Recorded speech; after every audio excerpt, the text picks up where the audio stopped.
The moment Michael Wilson uncovered his family's darkest secret, his entire world began to crumble. The luxury resort he'd just inherited wasn't just a haven for the wealthy, it hid something far more sinister, something that could destroy everything his father had fought to build. A web of lies and betrayals, spun by those he trusted most, was about to unravel. Now, as Michael struggles to keep control, he must face not only hidden enemies, but the shadows of his own legacy. Every choice he makes from here could lead to his downfall or his redemption. But time is running out, and the real threat is much closer than he realizes. How long could you live a lie, Iv? Michael Wilson stood by the large bay window, staring out at the pristine beach and the sprawling resort his family had built over generations. The sudden death of his father, Robert Wilson, left him with a deep sense of loss, and now an even greater responsibility weighed on his shoulders. His father had always been the pillar of the family, running the resort with a blend of charm and authority that made him a beloved figure in the local community. Michael had never imagined himself following in those footsteps. His mother, Linda, entered the room, her heels clicking softly against the marble floor. "Michael, the reading of the will is in an hour. Are you ready?" Michael turned, his face reflecting the weight of uncertainty. "I guess so. I never thought I'd have to deal with all this so soon." Linda gave him a sympathetic smile, though her eyes betrayed a hint of expectation. "Your father was a great man. This place was his life's work. Now it's your turn to carry on his legacy." Michael nodded, though the words felt heavy. He had grown up around the resort, but he had always seen it as something distant, a part of his father's world, not his. Now it was about to become his reality. The lawyer's office was a stark contrast to the vibrant colors of the resort. Michael sat next to Linda as the lawyer, an older man with glasses perched on the end of his nose, began reading the will. The formalities seemed to drag on until finally the lawyer reached the part everyone had been waiting for. "To my son, Michael Wilson, I leave full ownership of the Wilson Beach Resort." Michael let out a breath he hadn't realized he was holding, but the lawyer raised a hand, indicating there was more to come. On one condition. The room fell silent. Michael's eyes darted to his mother, who looked just as confused as he felt. The lawyer continued, "Michael, in order to claim the full inheritance, you must work at the resort for 6 months as a janitor." Michael blinked, certain he had misheard. "A janitor?" His voice was incredulous. "Yes," the lawyer confirmed. "But your father specified that you must work in this role under a different identity and not reveal to anyone that you are the owner. You must prove you understand the workings of the resort from the ground up before you can take full control." Michael sat back in his chair, his mind racing. "But why? What does that prove?" Linda cleared her throat, her voice soft but firm. "Your father wanted you to understand every aspect of the resort, not just as an owner, but as a worker. He believed in earning respect, not demanding it." Michael shook his head. "But a janitor for 6 months? How am I supposed to do that?" The lawyer adjusted his glasses. "That's up to you, Michael. If you refuse, the resort will be managed by a trustee until it is sold." The words hit him like a punch to the gut. The idea of the resort being sold was unthinkable. Despite his misgivings, he'd grown up here, and the thought of losing it forever made him feel nauseous. "All right," Michael said slowly, the weight of his decision sinking in. "I'll do it. I'll take the job." The next few days passed in a blur as Michael prepared to take on his new secret identity. His mother had been surprisingly supportive, though she expressed concern over how challenging the task would be. I know you're doing this for your father," Linda said, her eyes filled with a mix of pride and worry. "But don't lose sight of who you are in the process."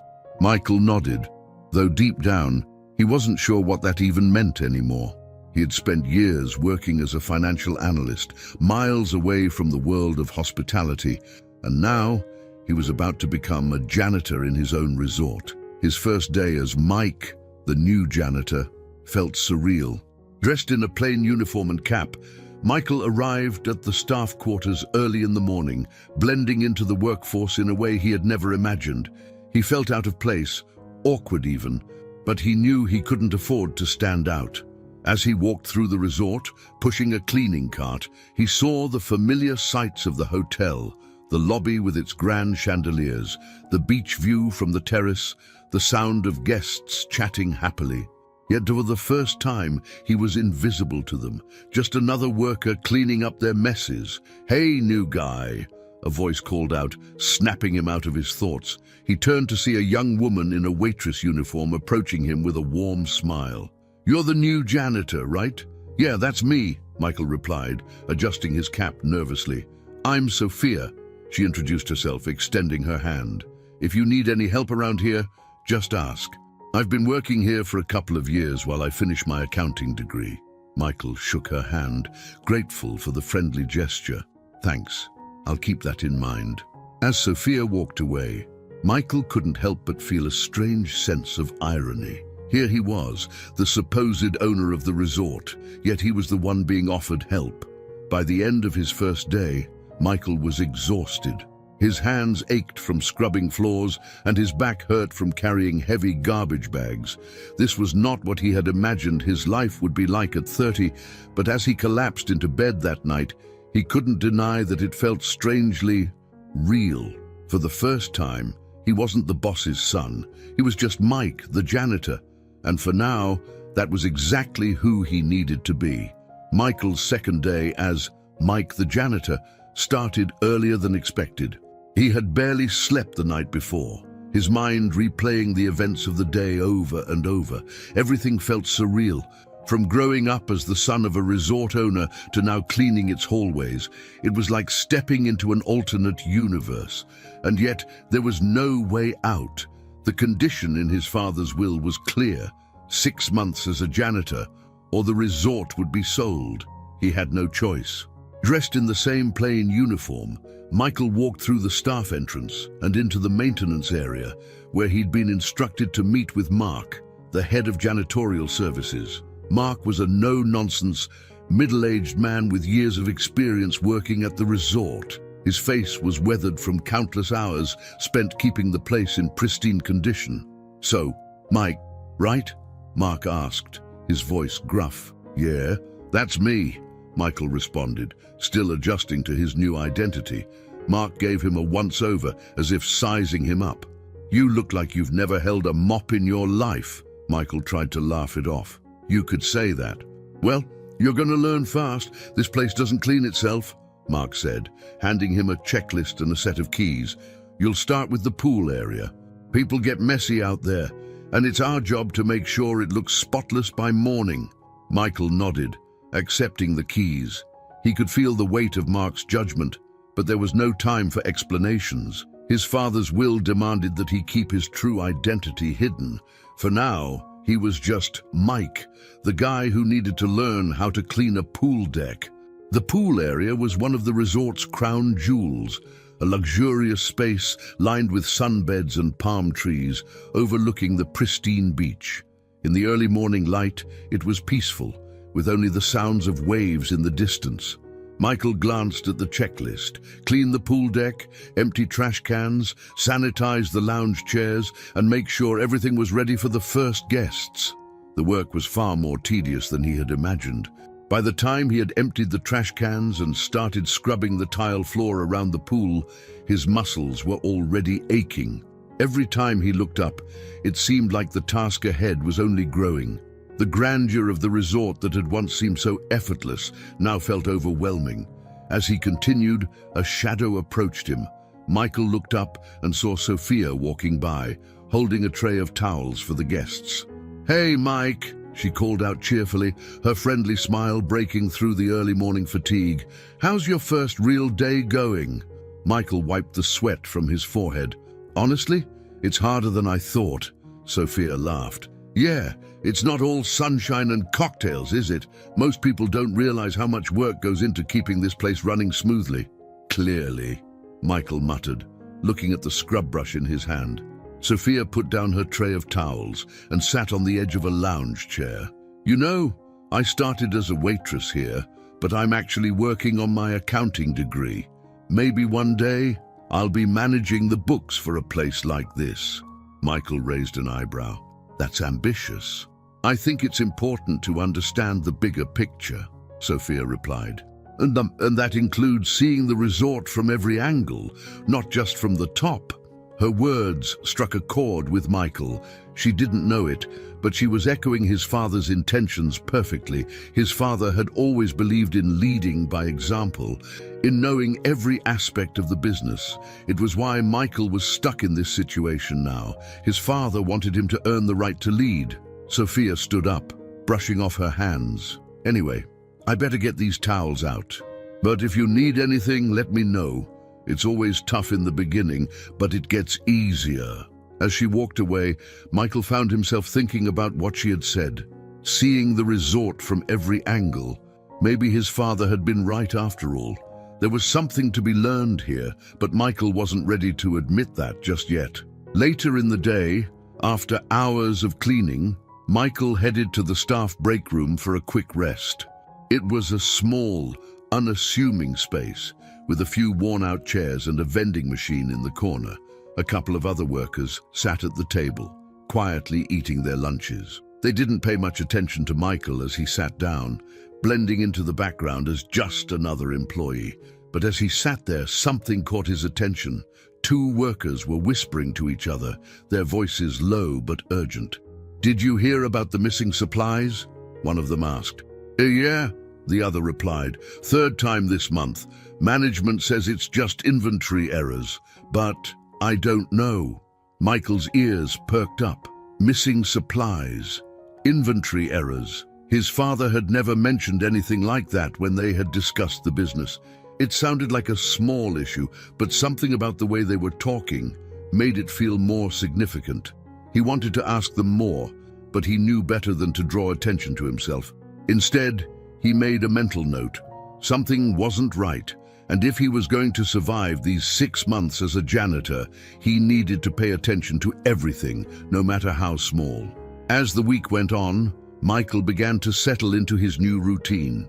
The physical labor was tough, but he was getting the hang of it. Each day, he woke up before dawn, cleaned various areas of the resort, and tried to keep his head down. But it wasn't easy to go unnoticed, especially when Mark seemed to have an eye on him at all times. "Mike," Mark said one day as they cleaned the lobby floor together, "you've been doing all right. But I gotta say, for someone who just started, you don't act like a guy who's been out of work for long. You sure this is your first job?" Michael paused, his heart skipping a beat. He hadn't anticipated the suspicion. "Yeah, it's my first time doing this kind of work. But, you know, I pick things up fast." Mark narrowed his eyes, but didn't press further. "Just make sure you don't get too comfortable. This place can eat you alive if you don't know what you're doing." Michael nodded, keeping his focus on the floor. But Mark's words lingered. He couldn't afford to slip up, not with people like Mark watching his every move. One night, after an exhausting shift, Michael sat alone in his small apartment, just off the resort grounds. He stared at the framed picture of his father on the table beside him, feeling a strange mixture of anger and longing. "Why did you make this so difficult?" Michael whispered to the empty room. But deep down, he knew the answer. His father had wanted to prepare him, to test him, and to make sure he was ready for the responsibility that came with the resort. But more than that, he wanted Michael to see the people who made it all possible, the workers who kept the resort running day and night. And as much as Michael hated to admit it, the job was starting to change him. He was seeing things he never would have noticed as the owner's son. He was beginning to understand the resort, not as a luxury business, but as a living, breathing community of people, each with their own stories, struggles, and dreams. But there was still something else. The rumors about the missing supplies, the odd glances from Mark, and the growing sense that something was happening behind the scenes. Michael wasn't sure what it was yet, but he knew one thing for certain. This was just the beginning. The days had begun to blur together for Michael. He was slowly adjusting to his new routine as the resort's janitor, but every time he walked the grounds, he was reminded of the weight of his family's legacy. The Wilson Beach Resort had been a part of his life since he was a child. Every corner of the resort held memories of his father, Robert Wilson, working tirelessly to maintain it. Now, as Michael scrubbed floors and cleaned guest rooms under a false identity, he felt the pressure more than ever. It wasn't just the work that weighed on him. His mother, Linda, had always made it clear that she had high expectations for him. While she had been supportive of the Will's condition, Michael knew that deep down she was hoping he would rise to the challenge and carry on the Wilson legacy. She had always been the strong, poised woman who stood by his father's side, and now she was looking to Michael to fill that void. One afternoon, after a long shift, Michael received a text from his mother. "Linda, Michael, we need to talk. Can you come by the house tonight?" Michael stared at the message for a moment, feeling a knot form in his stomach. He hadn't been back to the family home since his father's funeral. The thought of sitting in the living room, surrounded by memories of his father, felt overwhelming, but he knew he couldn't avoid it forever. That evening, Michael stood outside the large, colonial-style house where he had grown up. The house was a testament to his family's wealth and status, with its perfectly manicured lawn and towering oak trees lining the driveway. Michael took a deep breath before stepping inside. Linda was waiting for him in the living room, a glass of wine in hand. She looked as elegant as ever, her hair perfectly styled, and her posture exuding calm authority. She smiled when she saw him, but there was a hint of something else in her eyes, perhaps worry or uncertainty. "Michael, I'm glad you came," she said, gesturing for him to sit down. "We haven't had much time to talk since everything happened." Michael sat across from her, feeling the tension between them. "Yeah, things have been busy." "I can imagine," Linda said, sipping her wine. "How's the job going?" Michael hesitated for a moment. He hadn't told his mother much about his work as a janitor. She knew the basics, of course, that it was part of the condition of the will, but he hadn't gone into detail about the day-to-day struggles. "It's tough," he admitted, "but I'm getting the hang of it." Linda nodded, her expression thoughtful. "Your father wanted you to see what it takes to keep the resort running. He believed that leadership isn't just about making decisions from the top. It's about understanding the people who work for you, the challenges they face." "I get that," Michael replied, feeling the weight of her words. "But it's hard, Mom. This isn't what I expected." "I know it's not," Linda said gently. "But your father believed in you. He knew you were capable of more than you realize. He saw something in you, Michael. That's why he left you the resort. He wanted you to grow into the role, to become the man he always knew you could be." Michael shifted uncomfortably in his seat. His father's expectations had always been a source of pressure, even when Robert was alive. Now, with him gone, that pressure felt even more suffocating. "Mom, I don't know if I'm ready for this," Michael confessed, his voice wavering. "I don't know if I can live up to what Dad wanted." Linda reached across the table and placed her hand on his. "You're stronger than you think, Michael. You've always had that strength in you. It's just a matter of finding it." Michael looked into his mother's eyes, seeing the same unwavering belief she had in his father. It was comforting, but it also made him feel like he had no room for failure. His father had believed in him. His mother believed in him. But could he believe in himself? As they sat in silence for a moment, Linda took a deep breath, her tone softening. "There's something else I wanted to talk to you about." Michael raised an eyebrow. "What is it?" "I know the will was a shock," Linda began, her voice measured. "But your father had a reason for everything he did. I've been thinking about the future, your future. I want you to know that I support you, no matter what happens with the resort." Michael frowned, confused. "What do you mean?" Linda set her wineglass down, her hands clasped in her lap. "If, after the 6 months, you decide that this isn't what you want, there are other options. We can sell the resort. We could find a buyer who would keep the Wilson name alive, but you wouldn't have to carry the burden of running it yourself." Michael stared at her, stunned. He had never considered the possibility of selling the resort, not seriously. The idea of letting go of his family's legacy felt like a betrayal, but at the same time, the thought of continuing down this path filled him with doubt. "I'm not saying that's what you should do," Linda continued quickly, sensing his unease, "but I want you to know that you have options. This doesn't have to define your life if it's not what you want." Michael leaned back in his chair, his mind racing. He hadn't even completed his first month of the 6-month trial, and already his mother was offering him a way out. It was tempting, but it also made him feel like he was already failing. "I don't know, Mom," Michael said slowly.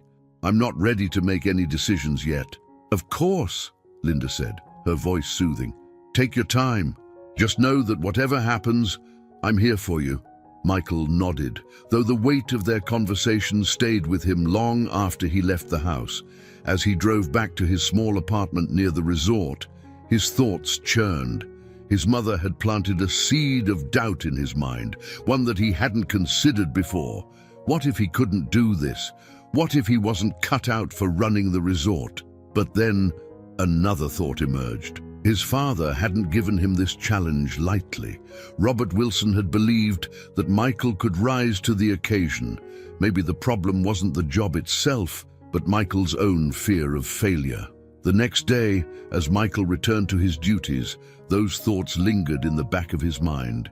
He pushed his cleaning cart through the resort's hallways, trying to focus on the task at hand, but his mother's words kept replaying in his head. "Or do you have options?" Michael had always thought of the resort as his destiny, something he was expected to take over when the time came. But now, with the weight of the responsibility pressing down on him, he wasn't sure if he wanted it. What would it mean to walk away? To sell the resort and let someone else take over? Could he live with that decision? As he worked, Michael crossed paths with Sophia again, who was finishing her shift at the cafe. She waved at him, her usual bright smile in place.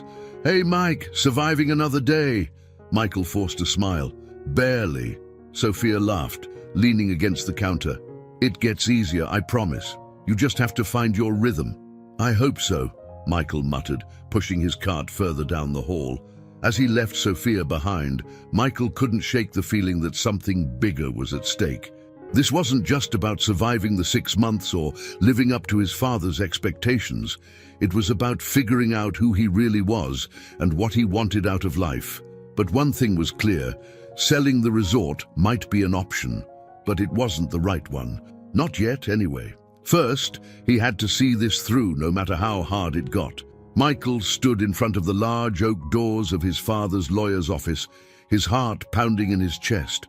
The reading of the will was something he had been dreading since the day his father, Robert Wilson, passed away.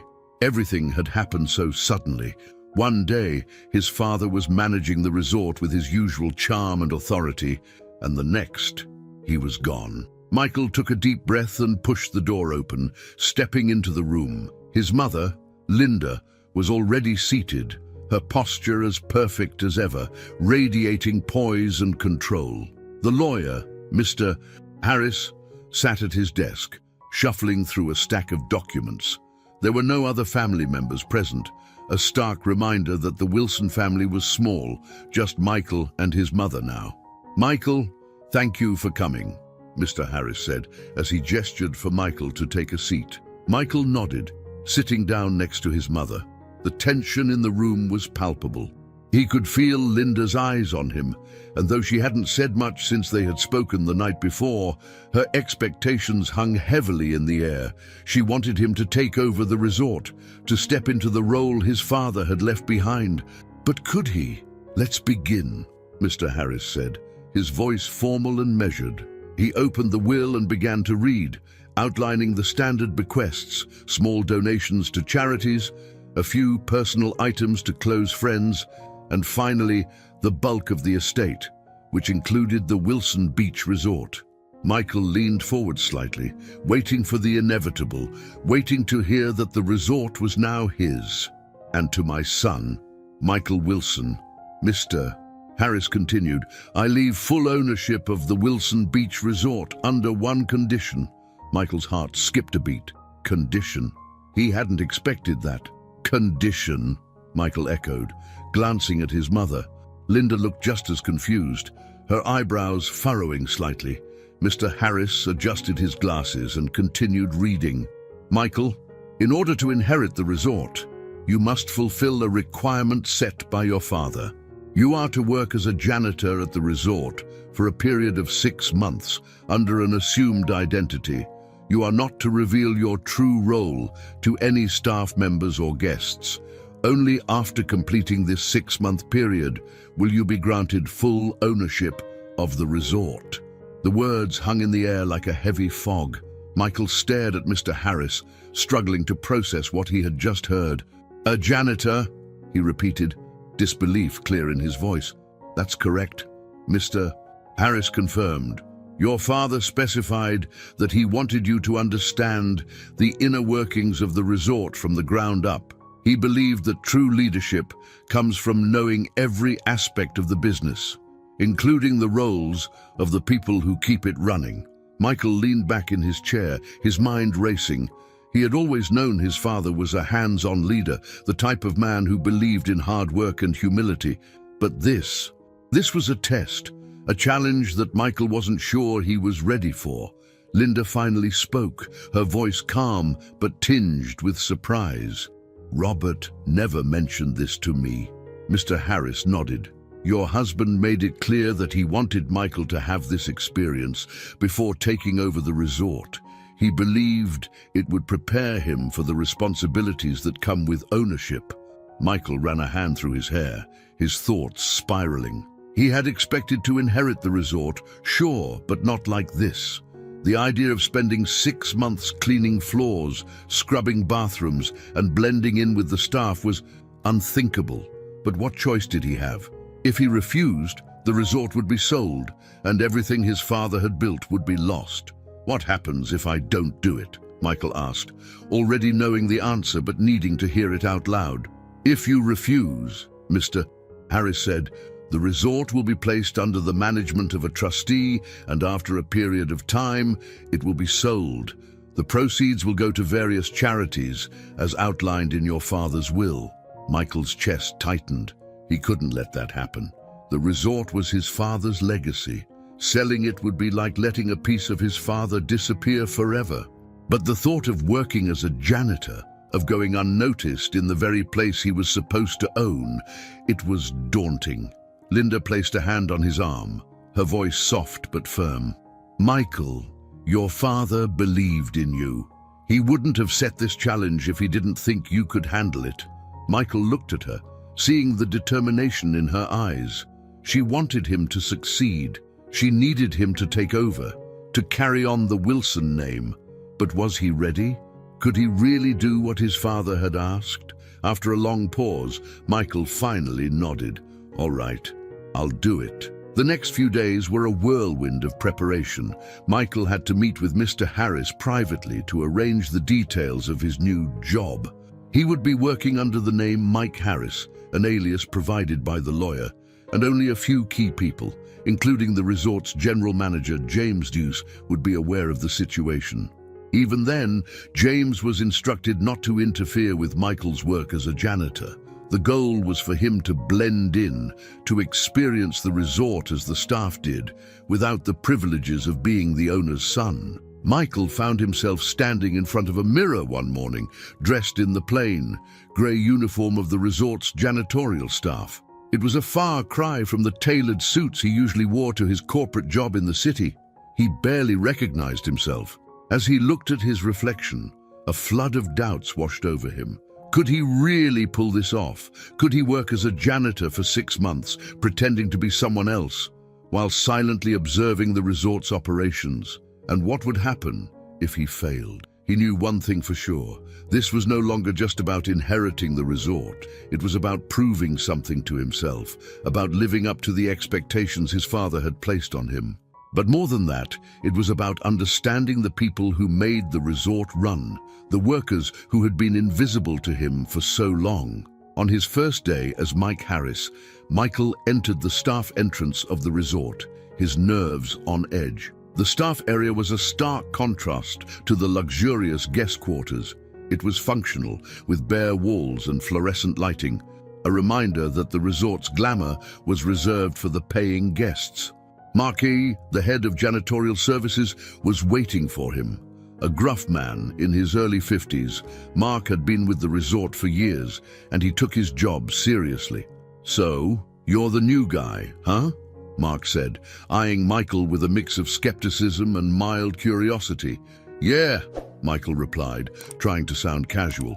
"Mike Harris, nice to meet you." Mark didn't bother shaking hands. "Let's get one thing straight," he said, his tone firm. "This job isn't glamorous, and it's not easy. You're here to work, not to make friends. Got it?" "Got it," Michael said, swallowing his pride. Mark handed him a set of keys and a checklist. "You'll start with the guest rooms on the south wing. Bathrooms need to be cleaned, trash taken out, floors mopped, don't cut corners." Michael nodded, accepting the keys and checklist. This was it. His new life had officially begun. As he made his way to the south wing, the weight of what lay ahead settled in. He wasn't just cleaning rooms, he was stepping into a new role, one that his father had carefully designed to test him. And as much as Michael hated the idea, a part of him understood why his father had done it. This wasn't just about the resort, it was about Michael discovering who he really was. Michael stood at the entrance of the south wing, holding the keys Mark had given him. The gravity of the situation was settling in with every passing minute.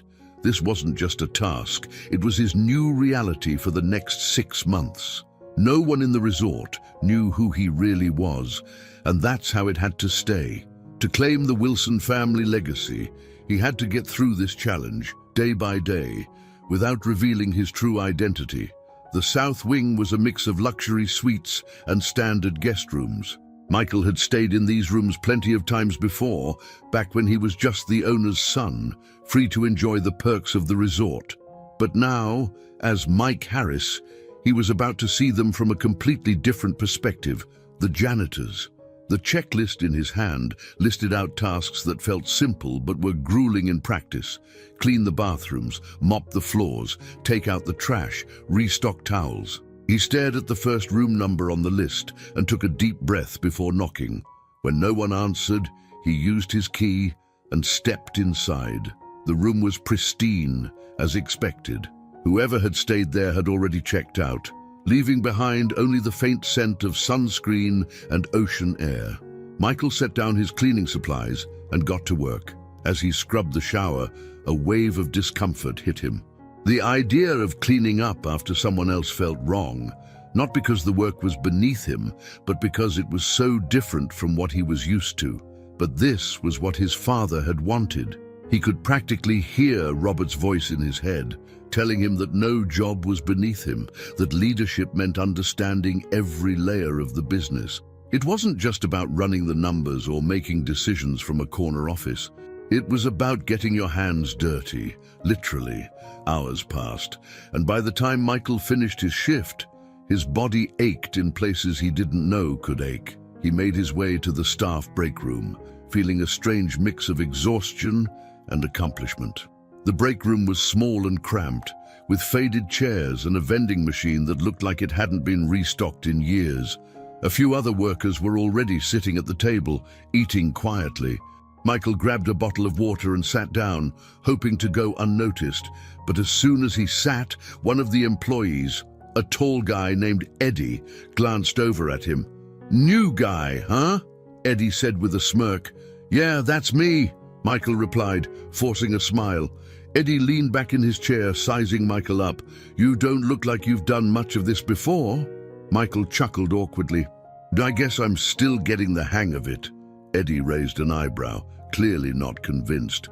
"Well, this place will chew you up and spit you out if you're not careful. Mark's a hard ass, but he's fair. As long as you pull your weight, you'll be fine." Michael nodded, appreciating the advice. "Thanks. I'll keep that in mind." As the conversation trailed off, Sophia entered the room, carrying a tray of used plates from the cafe. She spotted Michael and gave him a friendly wave. "How's your second day going, Mike?" she asked as she set the tray down. "Tiring," Michael admitted, rubbing his shoulder. "But I'm managing." Sophia laughed, her voice light and easy. "It gets better. Well, not really, but you get used to it." Her humor brought a small smile to Michael's face. Sophia had an energy about her that made things feel less overwhelming, even when they were. He appreciated that more than she knew. As she prepared to head back to the cafe, she paused by the door. "By the way, if you ever need a break from the grind, I usually hang out by the pool during lunch. The staff doesn't get to enjoy it much, but it's nice to look at once in a while." Michael gave a nod of thanks, watching her leave. Sophia was one of the few people who had made him feel somewhat welcome in this strange new role. It was a relief to have at least one ally, even if she had no idea who he really was. That evening, Michael collapsed onto the small bed in his modest apartment just off the resort grounds. It wasn't the spacious family estate he was used to, but it was part of the challenge, living like any other employee, without the privileges he had always taken for granted. As he stared up at the ceiling, his thoughts drifted back to his father. Why had Robert done this? Why make him go through this elaborate charade just to inherit the resort? Was it really about teaching him humility, or was there something deeper? Michael reached for his phone and scrolled through his contacts, stopping at his mother's name. He hadn't spoken to Linda since the day at the lawyer's office, but he knew she was watching him closely. She wanted him to succeed, to prove that he was worthy of the Wilson name. But what did he want? He put the phone down without calling and closed his eyes, exhaustion taking over. Tomorrow would be another long day. The next few weeks passed in a blur of hard work and quiet observation. Michael fell into a routine. Wake up early, clean the rooms, handle the trash, deal with the occasional grumbling guest who didn't even notice him. His body slowly adjusted to the physical demands of the job, but mentally, he was still grappling with the weight of his secret. One day, while cleaning one of the resort's larger suites, Michael noticed something strange. A clipboard with a list of inventory items sat on the bed, left behind by one of the other staff members. As he glanced at the list, something caught his eye. Several high-value items, like towels, electronics, and even mini-bar products, were marked as missing. Frowning, Michael picked up the clipboard. There were too many missing items for it to be just an oversight. It was odd, especially since the resort was known for its strict inventory controls. His father had always been meticulous about the way the business was run, and this kind of carelessness wouldn't have been tolerated. A sinking feeling settled in Michael's stomach. Was something wrong with the resort's management, or was it just bad luck that these items had disappeared? He couldn't be sure, but his instincts told him to pay attention. Later that day, he found himself sitting by the pool during his lunch break, just like Sophia had suggested. The cool breeze off the water helped clear his mind, but the unease from earlier lingered. Sophia appeared, carrying a sandwich and a drink. "Mind if I join you?" she asked. "Not at all," Michael replied, glad for the company. As they sat in comfortable silence, watching the guests lounge by the pool, Sophia glanced at him curiously. "You've been quiet lately. Everything okay?" Michael hesitated, unsure of how much to reveal. "I'm just trying to figure things out," he said carefully. "This place isn't exactly what I expected." Sophia nodded, her expression understanding. "Yeah, it's a lot more complicated than it seems, but I guess that's life, right? Nothing's ever as simple as it looks." Michael looked at her, feeling a strange sense of kinship. She was right. Nothing about this was simple. He wasn't just a janitor trying to get through the day. He was an heir, quietly assessing the resort, trying to figure out where he fit into all of it. And then there were the missing items. Something wasn't right. And Michael was beginning to think that his role as a janitor might give him the perfect vantage point to uncover whatever was going on. "Hey, Sophia," Michael said suddenly, his curiosity getting the better of him. "Have you ever noticed anything strange going on around here? Like things disappearing?" Sophia frowned, thinking for a moment. Disappearing? Like what? I don't know, Michael said, choosing his words carefully. I just noticed that some stuff seems to go missing every now and then. It could be nothing, but it feels weird. Sophia tilted her head, considering his words. Now that you mention it, I've heard some of the kitchen staff talk about supplies running short. It's not a huge deal, but people have noticed. Why? Michael shrugged, trying to play it off. Just something I came across. Probably nothing. But as they sat there, watching the waves crash against the shore in the distance, Michael couldn't shake the feeling that this was more than just a small inventory issue. Something deeper was happening at the resort, and as much as he wanted to focus on getting through his 6 months, he knew he couldn't ignore it. The days at the resort grew longer as Michael settled into his new role. But the weight of his father's challenge hung over him like a dark cloud. The work itself wasn't getting any easier, and Michael's body was sore from hours of scrubbing, mopping, and lifting. He had started to develop a rhythm, but no matter how hard he tried, there was always the looming sense that he didn't belong. The staff accepted him as Mike, the new janitor, but he was constantly aware of the hidden life he was leading. The biggest challenge, though, was not the physical labor, it was the mental strain of staying undercover. Michael's instincts as an heir to the resort kept colliding with his new reality as a low-level worker. He noticed things, small discrepancies, offhand comments, strange behavior among some of the staff, and it gnawed at him that he couldn't address them directly. His father's condition for the inheritance was clear. He had to observe, learn, and keep his true identity hidden. One morning, as Michael was cleaning the resort's main lobby, he spotted James, the general manager, walking briskly across the floor, his expression tense. James had been with the resort for years, and his father had trusted him implicitly. Yet Michael had begun to notice that James seemed different since Robert's passing, edgier, more secretive. There was a subtle but noticeable shift in the way James interacted with the staff. He wasn't as approachable as Michael remembered, and there were whispered rumors about decisions being made behind closed doors. As James passed, Michael glanced at him, their eyes meeting briefly. For a moment, Michael wondered if James suspected anything.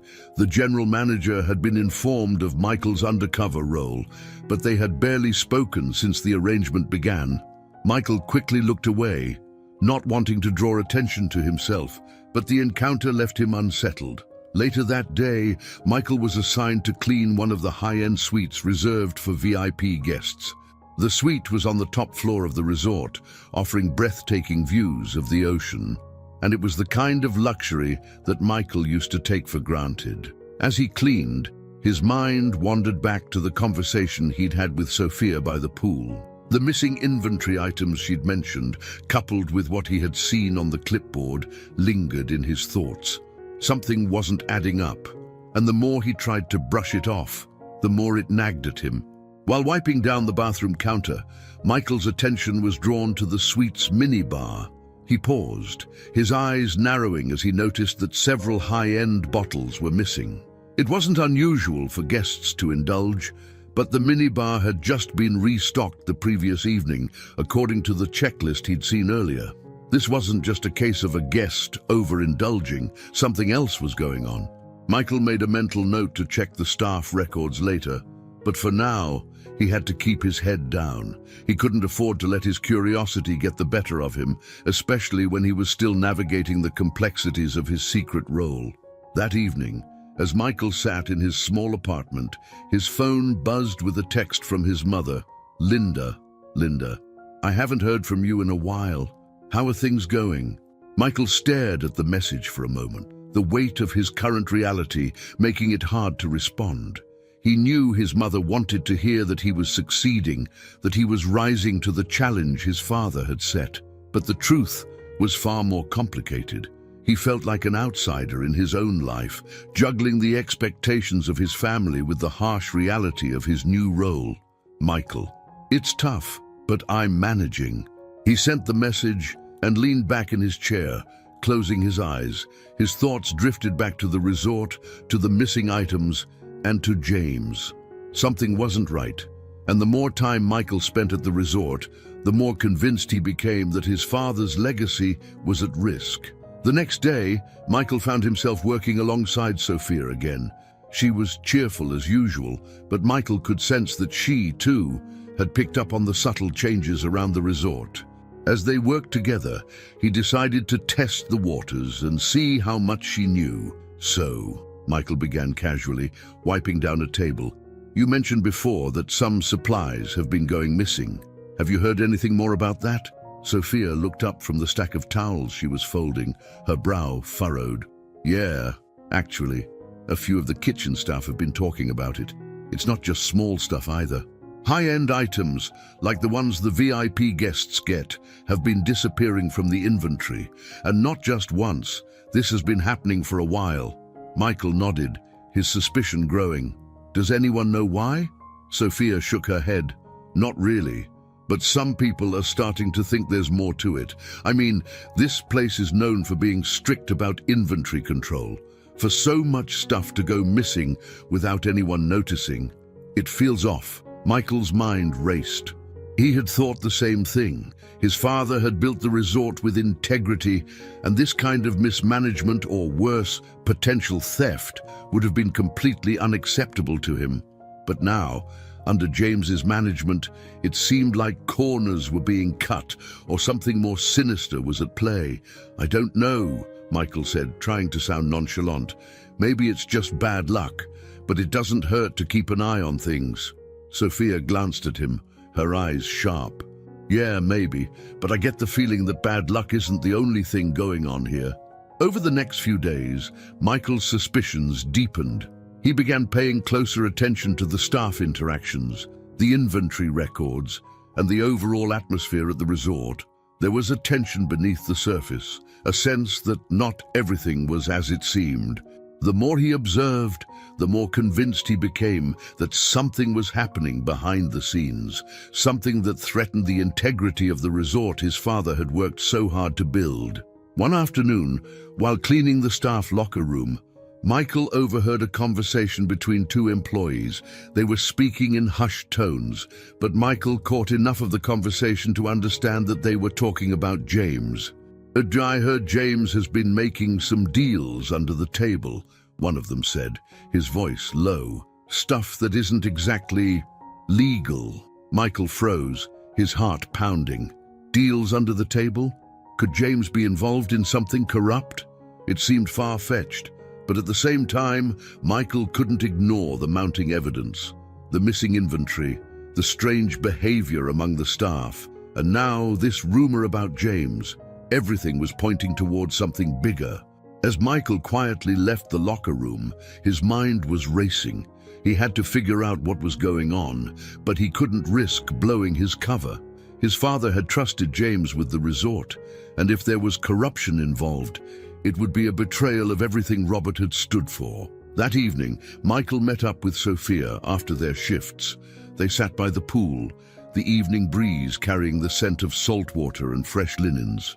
Michael knew he needed to confide in someone, and Sophia was the only person he could trust, at least partially. "Something's not right," Michael said, breaking the silence. Sophia glanced at him, her expression serious. "What do you mean?" "I think there's more going on with the missing inventory than we realize," Michael said cautiously, "and I think James might be involved." Sophia's eyes widened, but she didn't look entirely surprised. "Do you think he's stealing from the resort?" Michael hesitated. "I don't know for sure, but I've heard things, people talking, and it doesn't add up." Sophia leaned back in her chair, thinking, "If that's true, then we have a big problem. James runs this place. If he's involved in something shady, it could bring the whole resort down." Michael nodded, feeling the weight of his responsibility growing. "That's what I'm afraid of." For the first time since taking on this undercover role, Michael felt like he was facing more than just a test of his character. He was facing a real threat to his family's legacy. And if he didn't figure out what was going on soon, everything his father had built could be destroyed. But he couldn't do it alone. He needed Sophia's help, and more importantly, he needed to find a way to expose whatever was happening without risking everything. The resort, once a symbol of Michael's carefree upbringing, was now a complex world of hidden agendas, power plays, and delicate balances. Working undercover had given him a new perspective, one that was far different from the polished view he had as the owner's son. As Mike Harris, the janitor, he saw the resort through the eyes of those who kept it running. And more importantly, he had begun to understand the deeper dynamics at play between the staff, the management, and the resort itself. Over the next few weeks, Michael became more integrated into the daily life of the staff. He was no longer just the new guy. He was one of them, at least on the surface. He worked long hours alongside them, scrubbing floors, cleaning guest rooms, and handling menial tasks without complaint. He noticed the rhythm of the resort, the ebb and flow of guests, the patterns of work that kept the place spotless and running smoothly. But as he got closer to the staff, he also started to see the fractures beneath the surface. One of the biggest surprises for Michael was how much he began to appreciate the workers' lives, their stories, and their dedication. People like Eddie, the janitor who had first sized him up, and Sophia, the waitress with dreams of becoming an accountant, weren't just names or faces anymore. They were real people with real struggles. They worked tirelessly to make the resort what it was, yet their contributions often went unnoticed by the upper management. As Michael continued his job, he couldn't shake the feeling that his father had wanted him to see exactly this. Robert Wilson had always been a hands-on leader, one who believed in respecting every member of his team, no matter their position. By forcing Michael into this role, Robert had ensured that his son would understand the value of hard work, not just as a concept, but as a lived experience. One evening, after finishing a long shift, Michael found himself back at the staff lounge with Sophia.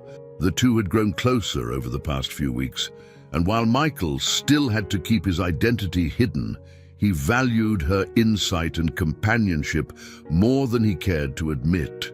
Sophia had a way of cutting through the nonsense and seeing things as they were, and Michael found himself relying on her perspective more and more.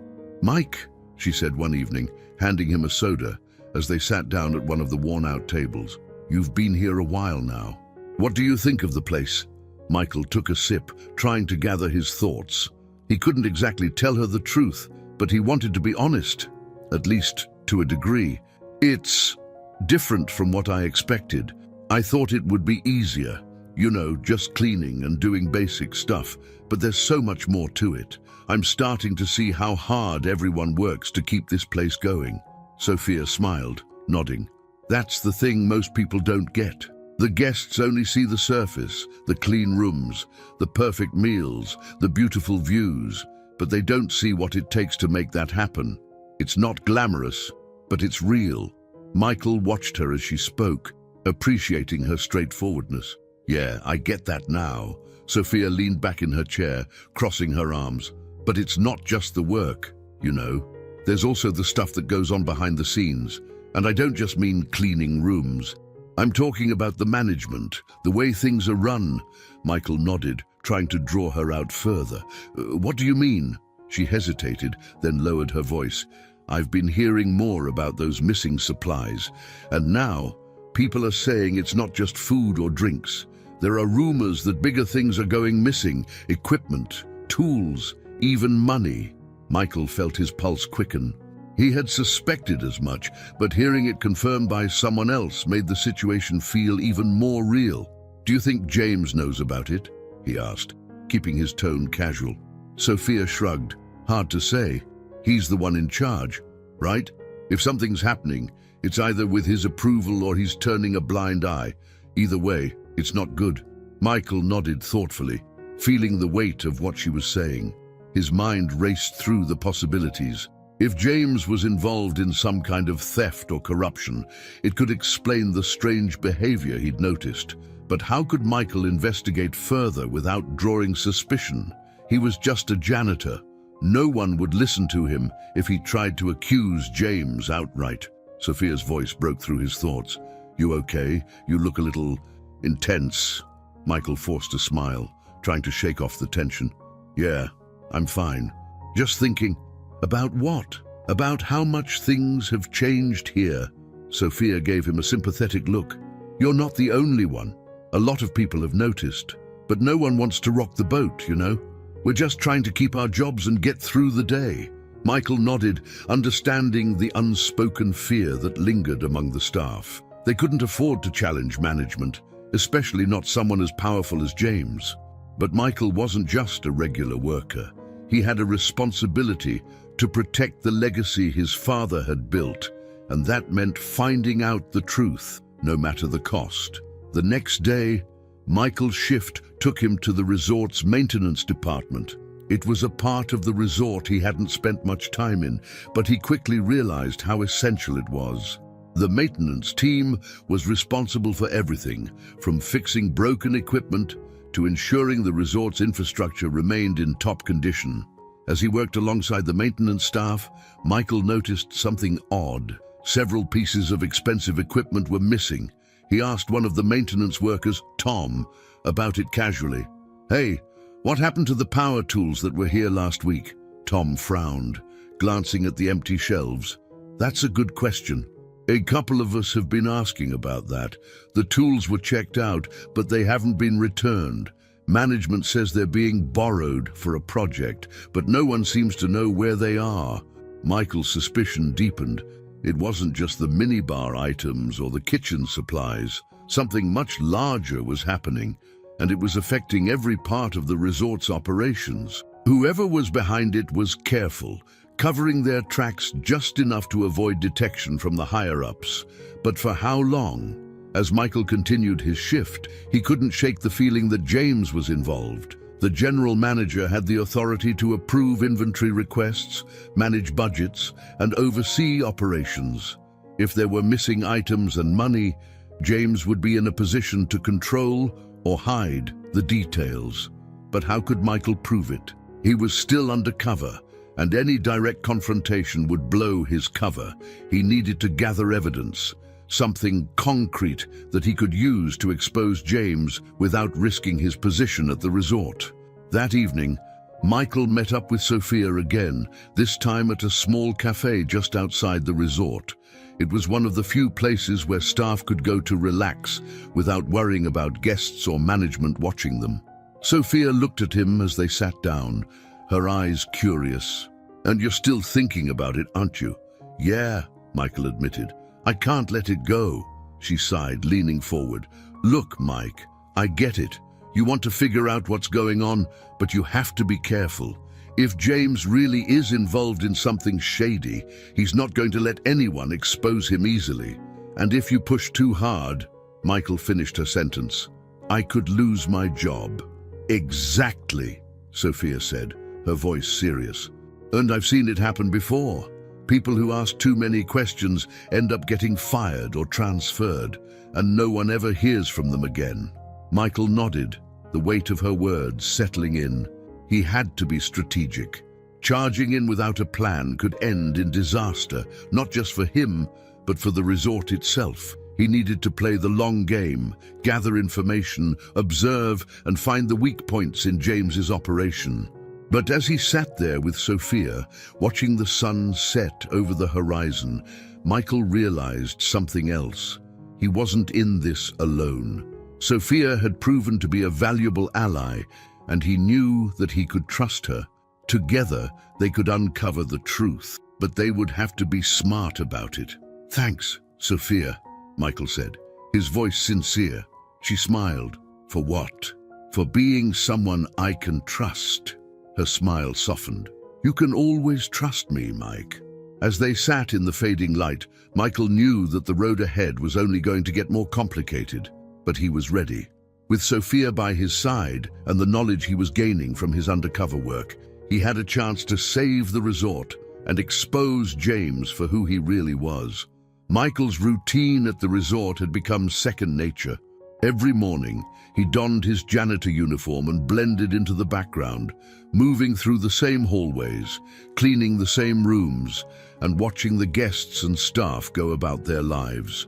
But now, with the growing suspicion that something more sinister was happening behind the scenes. His attention was focused not just on doing his job, but on gathering information. He needed to figure out how deeply the corruption ran and how much James, the general manager, Teej, was involved. The resort's employees, once just faces in the crowd, had become his focus. They were the ones who saw everything, the good, the bad, and the hidden. Michael knew that if anyone could help him unravel the mystery, it would be them. But he had to be careful. Asking too many questions could blow his cover and put him on James's radar. One afternoon, as Michael was cleaning the lobby, he saw Eddie, the janitor he had befriended, pushing a cart of supplies toward the back entrance. Eddie had been working at the resort for years, and while he wasn't one to gossip, Michael knew he had a lot of insight into how things operated behind closed doors. If there was anyone who might know something about the missing inventory or James's potential involvement, it would be Eddie. "Hey, Eddie," Michael called out, trying to keep his tone casual as he caught up with him. "Got a minute?" Eddie paused, wiping sweat from his forehead. "What's up, Mike?" Michael glanced around, making sure no one else was nearby before lowering his voice. "I've been noticing some weird things around here. Supplies going missing, equipment disappearing. You've been here a while. Is that normal?"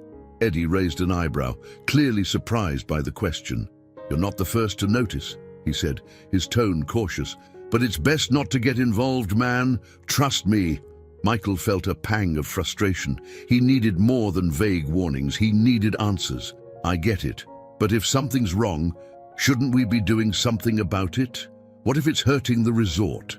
Eddie shook his head, his expression hardening. "Look, Mike, you're new here. You don't know how things work.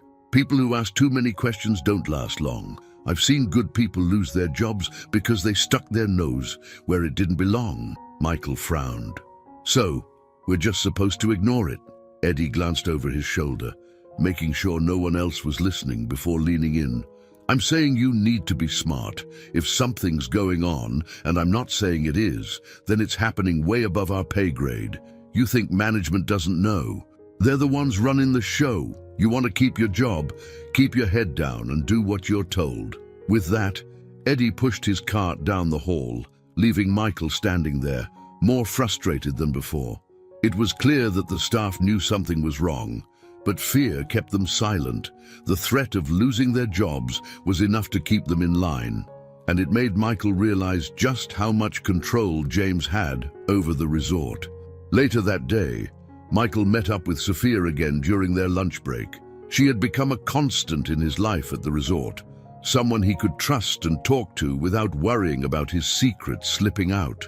As they sat by the pool, the afternoon sun casting long shadows across the water, Michael decided to share what he had learned from Eddie.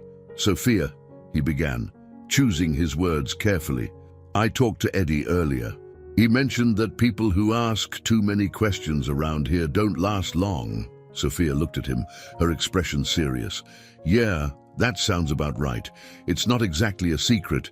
People who try to stand up to James or management don't usually stick around for long. It's like there's this unspoken rule. You keep your mouth shut and you keep your job." Michael nodded, feeling the weight of her words. "I just don't understand how it got this bad. My dad, he wouldn't have let this happen." Sophia frowned, tilting her head slightly. "You talk about your dad a lot. Did he work in resorts too?" Michael paused, realizing he had let more slip than he intended. He was in the hospitality business," he said carefully. "He ran things differently. People trusted him." Sophia studied him for a moment, her eyes sharp. "That's rare these days. Most people in charge only care about the bottom line. If your dad was different, that's something to be proud of." Michael smiled weakly, appreciating her words but knowing he couldn't reveal the full truth. "Not yet. Thanks," he said quietly. "I just wish I could do something about what's happening here. It feels like everyone's afraid to speak up." Sophia leaned forward, her voice lowering. "There's a reason for that, Mike. James isn't just some manager. He's got connections. People don't cross him because they know he can make their lives difficult. And the worst part, no one really knows how deep it goes. There are rumors, sure, but no one's been able to prove anything. Michael's mind raced. If James was involved in something illegal, then it was only a matter of time before things spiraled out of control. But without evidence, there was nothing Michael could do. He needed to find a way to get proof, something concrete that would expose James and protect the resort. "Sophia," Michael said, his tone more determined than before. "I'm not sure how yet, but I'm going to figure this out. I can't just sit back and let James ruin this place." Sophia looked at him, her expression a mix of concern and admiration. "Just be careful, okay? I don't want to see you get in trouble over this." Michael nodded. "I will, but I can't let this go." Over the next few days, Michael kept a low profile, continuing his work as a janitor while subtly gathering more information. He started paying closer attention to the inventory logs, the comings and goings of the staff, and any unusual behavior from management. The more he observed, the more convinced he became that James was at the center of it all. One evening, while cleaning the administrative offices, Michael came across a stack of papers on one of the desks. The office belonged to Mark, the resort's head of maintenance. Michael knew Mark wasn't involved in the thefts. He was too honest, too dedicated to his job, but Mark's office was often used as a storage space for paperwork related to the resort's operations. And Michael hoped that he might find something useful. As he glanced over the documents, one sheet caught his attention. It was an inventory report, listing several expensive pieces of equipment that had been marked as lost or damaged beyond repair. Michael's brow furrowed as he noticed that many of these items had been reported missing recently, around the same time the rumors about James's shady dealings had started. He quickly took a photo of the report with his phone, knowing that this could be the lead he needed. If James was involved in theft or embezzlement, then this document could be part of the paper trail that led back to him. But he needed more than just one report. He needed to connect the dots. Michael knew he couldn't act alone. He needed someone who understood the resort's finances, someone who could help him dig deeper into the records without drawing attention. And there was only one person who fit that description: Sophia. The next day, Michael found Sophia in the cafe during her break. He approached her with a sense of urgency, knowing that time was running out. "Sophia, I need your help," Michael said quietly, sitting down across from her. Sophia looked at him, her eyes widening slightly. "What's going on?" "I think I found something. An inventory report that shows a bunch of expensive equipment listed as lost or damaged. But the timing doesn't add up.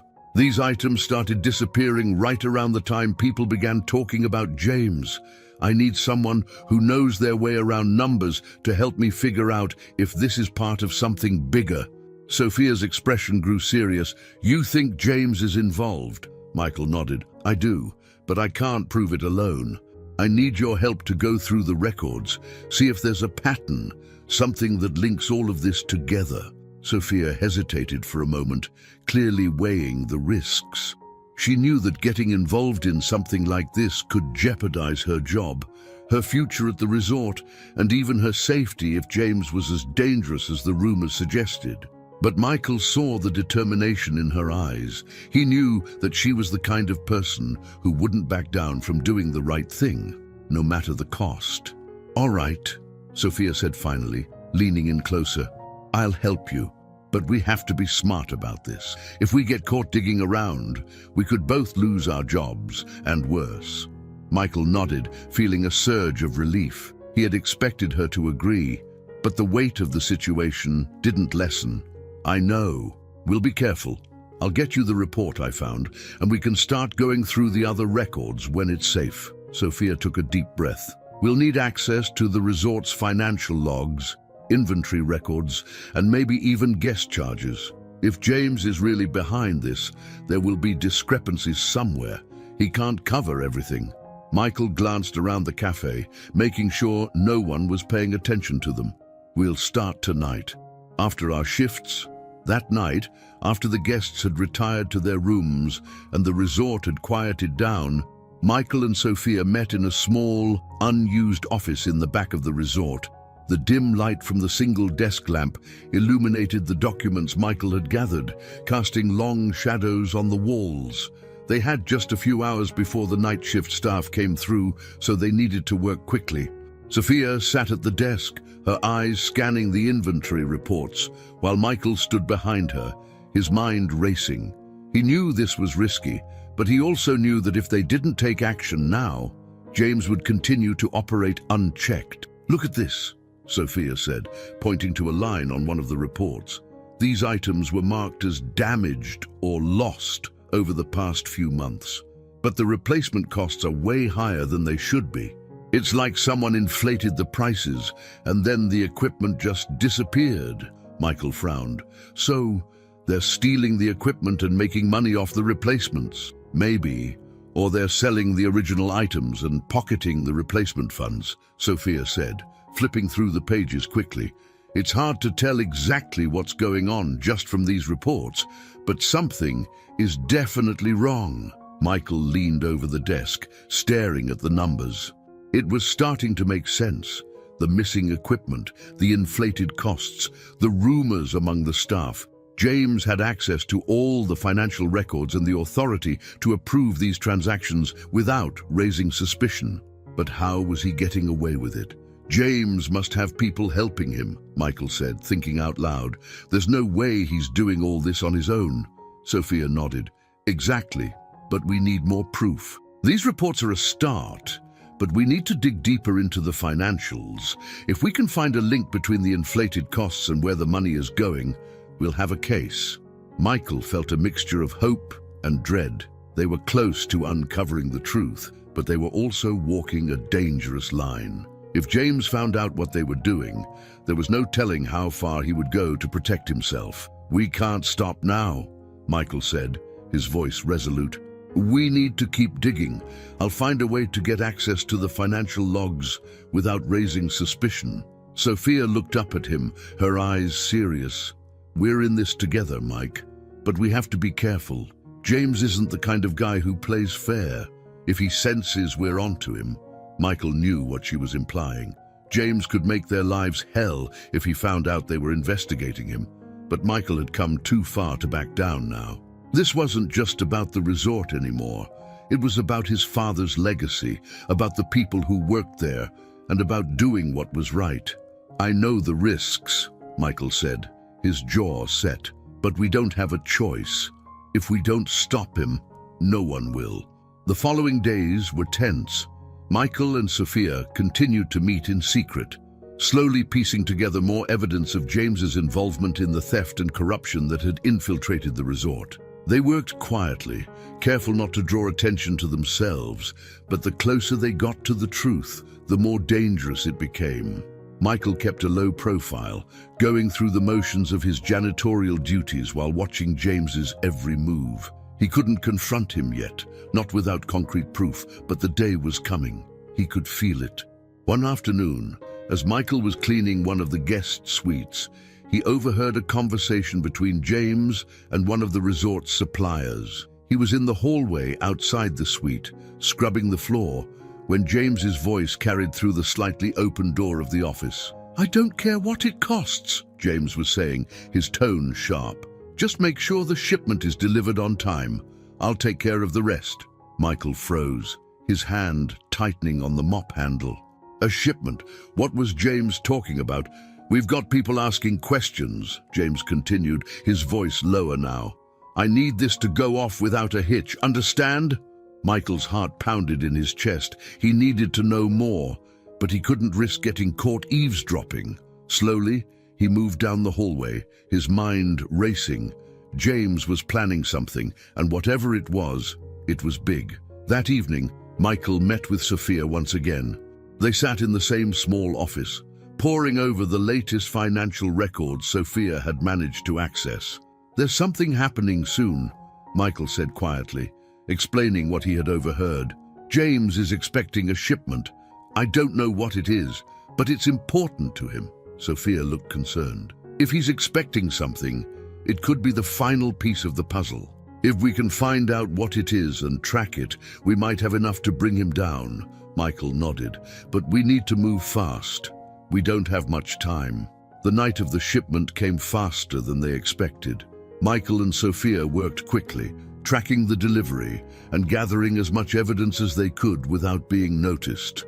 As the pieces started to fall into place, they realized just how deep James's corruption went. He had been siphoning money from the resort for months, using fake inventory replacements and inflated costs to fund his personal schemes. And the shipment he was expecting, it was a key part of his operation, something that could finally expose him. As Michael and Sophia prepared to confront James with the evidence, they knew the stakes were higher than ever. This wasn't just about uncovering theft anymore, it was about saving the resort from being destroyed from the inside out. But Michael couldn't shake the feeling that they were walking into a trap. James had been too careful, too calculated, and if they weren't careful, they could lose everything. The tension in the air at the Wilson Beach Resort was palpable. Michael had spent days carefully navigating his undercover role, but now everything felt more urgent. With each piece of evidence he and Sophia uncovered, the puzzle of James's corruption grew clearer, but so did the risks. As the night of the mysterious shipment loomed, Michael knew they were inching closer to exposing James, but they were also walking a razor-thin line. That evening, Michael returned to the resort after his shift, meeting Sophia in their usual spot, the small office tucked away behind the administrative wing. Sophia had a stack of papers in front of her, her eyes scanning through them with laser focus. Her usual easygoing demeanor was replaced with something more serious. There was a sense that they were no longer just investigating minor thefts. This was something bigger, something that could bring down James's entire operation. "I found something," Sophia said quietly as Michael entered the room. She handed him a piece of paper. "It's a log of transactions made over the past few months. But look here." She pointed to a line that listed an equipment purchase for an exorbitant amount of money. This is what James claimed was used for the replacement of damaged goods, but the equipment never showed up. The money, it was funneled into a private account. Michael's eyes narrowed as he read the document. It was all there, the fake purchases, the inflated costs, and the money being moved into hidden accounts. James had been using the resort's resources to line his own pockets for months, if not years. "This is it," Michael muttered, a sense of satisfaction mingled with anxiety. "This is the proof we need." Sophia nodded, but her face remained tense. "It's enough to expose him, but we need to be careful. If James gets wind of this, he'll destroy everything before we can act. We have to be smart about how we use this information." Michael agreed, knowing that confronting James directly wasn't an option, at least not yet. They needed a strategy. They had to gather enough evidence and then bring it to someone who could act without tipping James off. But who could they trust? That night, Michael returned to his apartment, his mind racing with possibilities. His father had trusted James for years, so the idea of betraying that trust didn't sit easily with Michael. But the reality was that James had betrayed them first. His father, the resort, the employees who worked tirelessly to keep the place running. There was no choice but to stop him before the damage became irreversible. Michael had spent enough time with the resort staff to see how much they depended on the stability of the business. People like Eddie and Sophia weren't just employees, they were the lifeblood of the resort. If James's corruption continued, it would only be a matter of time before everything his father had built came crashing down. As he lay in bed, unable to sleep, Michael's phone buzzed. It was a text from Linda, his mother. "Linda, I know you've been working hard, but don't forget to take care of yourself. Your father would be proud of how much you're stepping up." Michael stared at the message, his chest tightening. His mother didn't know the half of what was happening, and he wasn't sure he could tell her yet. She still saw the resort as the family's legacy, a legacy that Michael was supposed to inherit and protect. But protecting it now meant confronting hard truths and potentially bringing everything to light. The next morning, Michael returned to the resort for what felt like another routine day. He was assigned to clean the administrative offices again, the same place where he and Sophia had discovered the questionable financial logs. As he entered the office, he couldn't shake the feeling that something was off. The office was quiet, too quiet. Normally, there was at least a few staff members bustling around, filing paperwork or taking calls, but today, the office was empty, the air still. As Michael pushed his cart toward the back, he noticed that the door to James's office was slightly ajar. He hesitated, unsure if he should go inside. He had never been in James's office before, not as Mike the janitor, and certainly not as the resort's true heir. But the door being open felt like an invitation, or maybe a trap. After a moment's pause, Michael stepped inside. The office was neatly organized, papers stacked methodically on James's desk. It looked like any other office, but Michael's instincts told him there was more to it than met the eye. As he scanned the room, something caught his attention. On the far side of the office, there was a small filing cabinet that didn't quite match the rest of the decor. It was old, worn, and clearly out of place in the otherwise polished space. Michael's curiosity got the better of him, and he approached the cabinet, pulling open the top drawer. Inside were stacks of files, each labeled with a different month. As Michael flipped through the papers, he realized they were records, detailed records of transactions, payments, and equipment purchases. But something wasn't right. The numbers didn't add up. There were large sums of money moving in and out of accounts that didn't correspond with the resort's legitimate expenses. His pulse quickened as he pulled out a folder marked with the current month. Inside were more documents, this time detailing the shipment that James had been expecting. It wasn't equipment or supplies for the resort. It was something far more valuable: cash. The shipment was a front, a way for James to launder the money he had been stealing from the resort. Michael quickly snapped pictures of the documents with his phone, knowing that this was the final piece of the puzzle. With these records, they could prove beyond a doubt that James was involved in illegal activity. But as he closed the filing cabinet and prepared to leave the office, the door creaked open. Michael's heart stopped. James stood in the doorway, his expression unreadable. "What are you doing in here?" James asked, his voice calm but with an edge that sent a chill down Michael's spine. Michael thought fast, holding up the cleaning supplies in his hand. "Just cleaning. The door was open, so I figured I'd start in here." James stared at him for a long moment, his eyes scanning the room. Michael could feel the tension building, but he kept his face neutral, hoping that James would believe his cover. "Finish up and get out," James said finally, his tone clipped. "I don't want anyone in here unless I say so." Michael nodded, his heart racing as he quickly gathered his supplies and left the office. He could feel James's eyes on him the whole time, and as soon as he was out of sight, he let out a breath he didn't realize he had been holding. He had the evidence, but James was starting to suspect something. Michael couldn't afford to make any more mistakes. They were running out of time. That night, Michael and Sophia met in secret again. He showed her the pictures he had taken of the documents in James's office, and as she flipped through them on his phone, her eyes widened. "This is it," she said, her voice barely above a whisper. "This is everything we need to take James down." Michael nodded, his mind racing with the possibilities. They had the evidence now, but they needed to act fast before James realized they were onto him.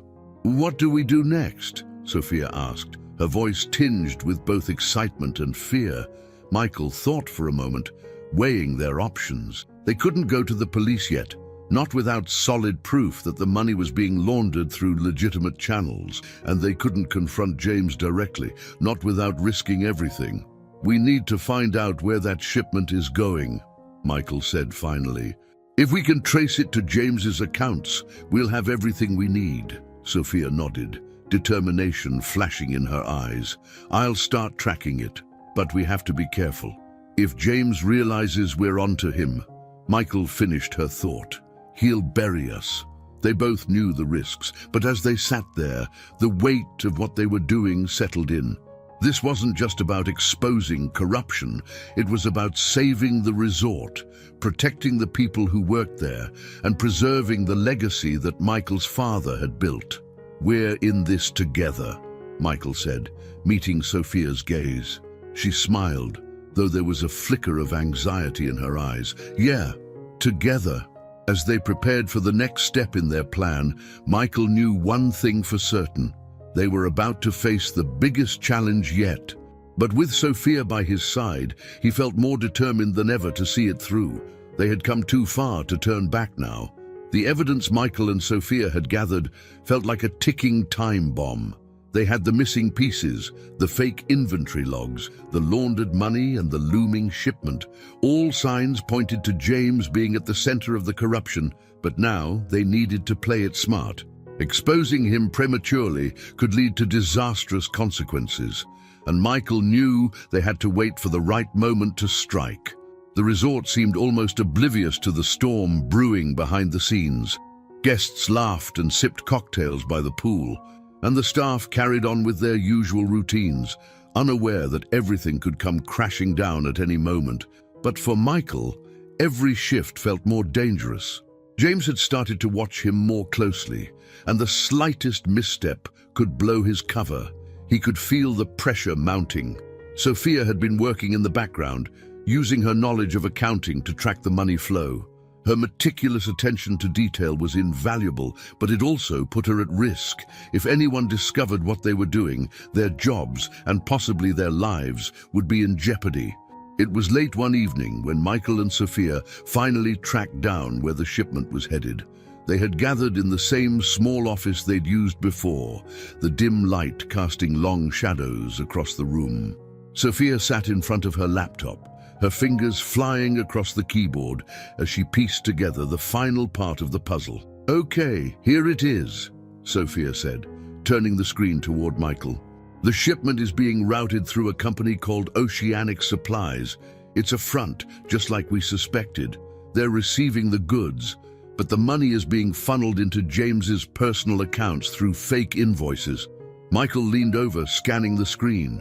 It was all there in black and white, proof that James had been using the resort as a cover for his illegal activities. His father's resort, the place that had been built on trust and integrity, was being used for criminal schemes. Michael's stomach churned with anger and disbelief. "This is it," Michael muttered, his voice low but steady. "We can take this to the authorities. It's more than enough to bring him down." Sophia looked up at him, her face etched with concern. "It's risky, though. James has people on the inside. If we don't handle this the right way, he could cover his tracks and make us look like the criminals." Michael knew she was right. James had connections, and he wasn't the type to go down without a fight. They had to be strategic, find someone outside the resort, someone they could trust to take this information to the police or a higher authority without tipping James off. "We need to find someone," Michael said, pacing the room. "Someone who isn't connected to the resort, but has the authority to act on this." Sophia tapped her chin, thinking, "What about your mom? She still has some influence with the board, doesn't she?" Michael froze at the suggestion. His mother, Linda, had been kept in the dark about everything. She still believed in the image of the resort that his father had built, an honest, well-run business. Telling her the truth about what was happening would shatter that illusion. But Sophia was right. Linda had connections, and she might be their only chance to expose James without tipping him off. "I don't know," Michael said hesitantly. "If we bring her into this, it'll destroy her. She's still grieving for my father." Sophia's expression softened. "I get it, Mike, but this is bigger than us now. If James isn't stopped, he'll ruin everything your dad built. Your mom would want to know the truth." Michael sighed, running a hand through his hair. He knew Sophia was right, but the thought of breaking his mother's heart was almost unbearable. Still, they had no choice. James had to be stopped, and Linda might be the only person who could help them. The next day, Michael made the difficult decision to tell his mother everything. He hadn't been back to the family home since his father's funeral, but now he found himself standing at the doorstep, his heart pounding in his chest. The sprawling estate felt cold and empty without his father's presence, and Michael hesitated before ringing the doorbell. Linda answered the door, her face lighting up when she saw him. "Michael, it's been too long. I've missed you." Michael forced a smile, but the weight of what he was about to tell her hung heavy in the air. "I've missed you too, Mom. We need to talk." Linda led him into the living room, where they sat down by the large bay windows overlooking the garden. Michael could see the concern in her eyes. She knew something was wrong. "What is it, Michael? You look troubled." Michael took a deep breath, his hands clenched in his lap. "Mom, there's something going on at the resort. Something bad." Linda frowned, her brow furrowing in confusion. "What do you mean? The resort's been doing well, hasn't it? I haven't heard anything from James." Michael swallowed hard, feeling the words catch in his throat. "That's the problem. It's James. He's been using the resort to cover up illegal activities, money laundering, theft, you name it. He's been stealing from us, from Dad's legacy."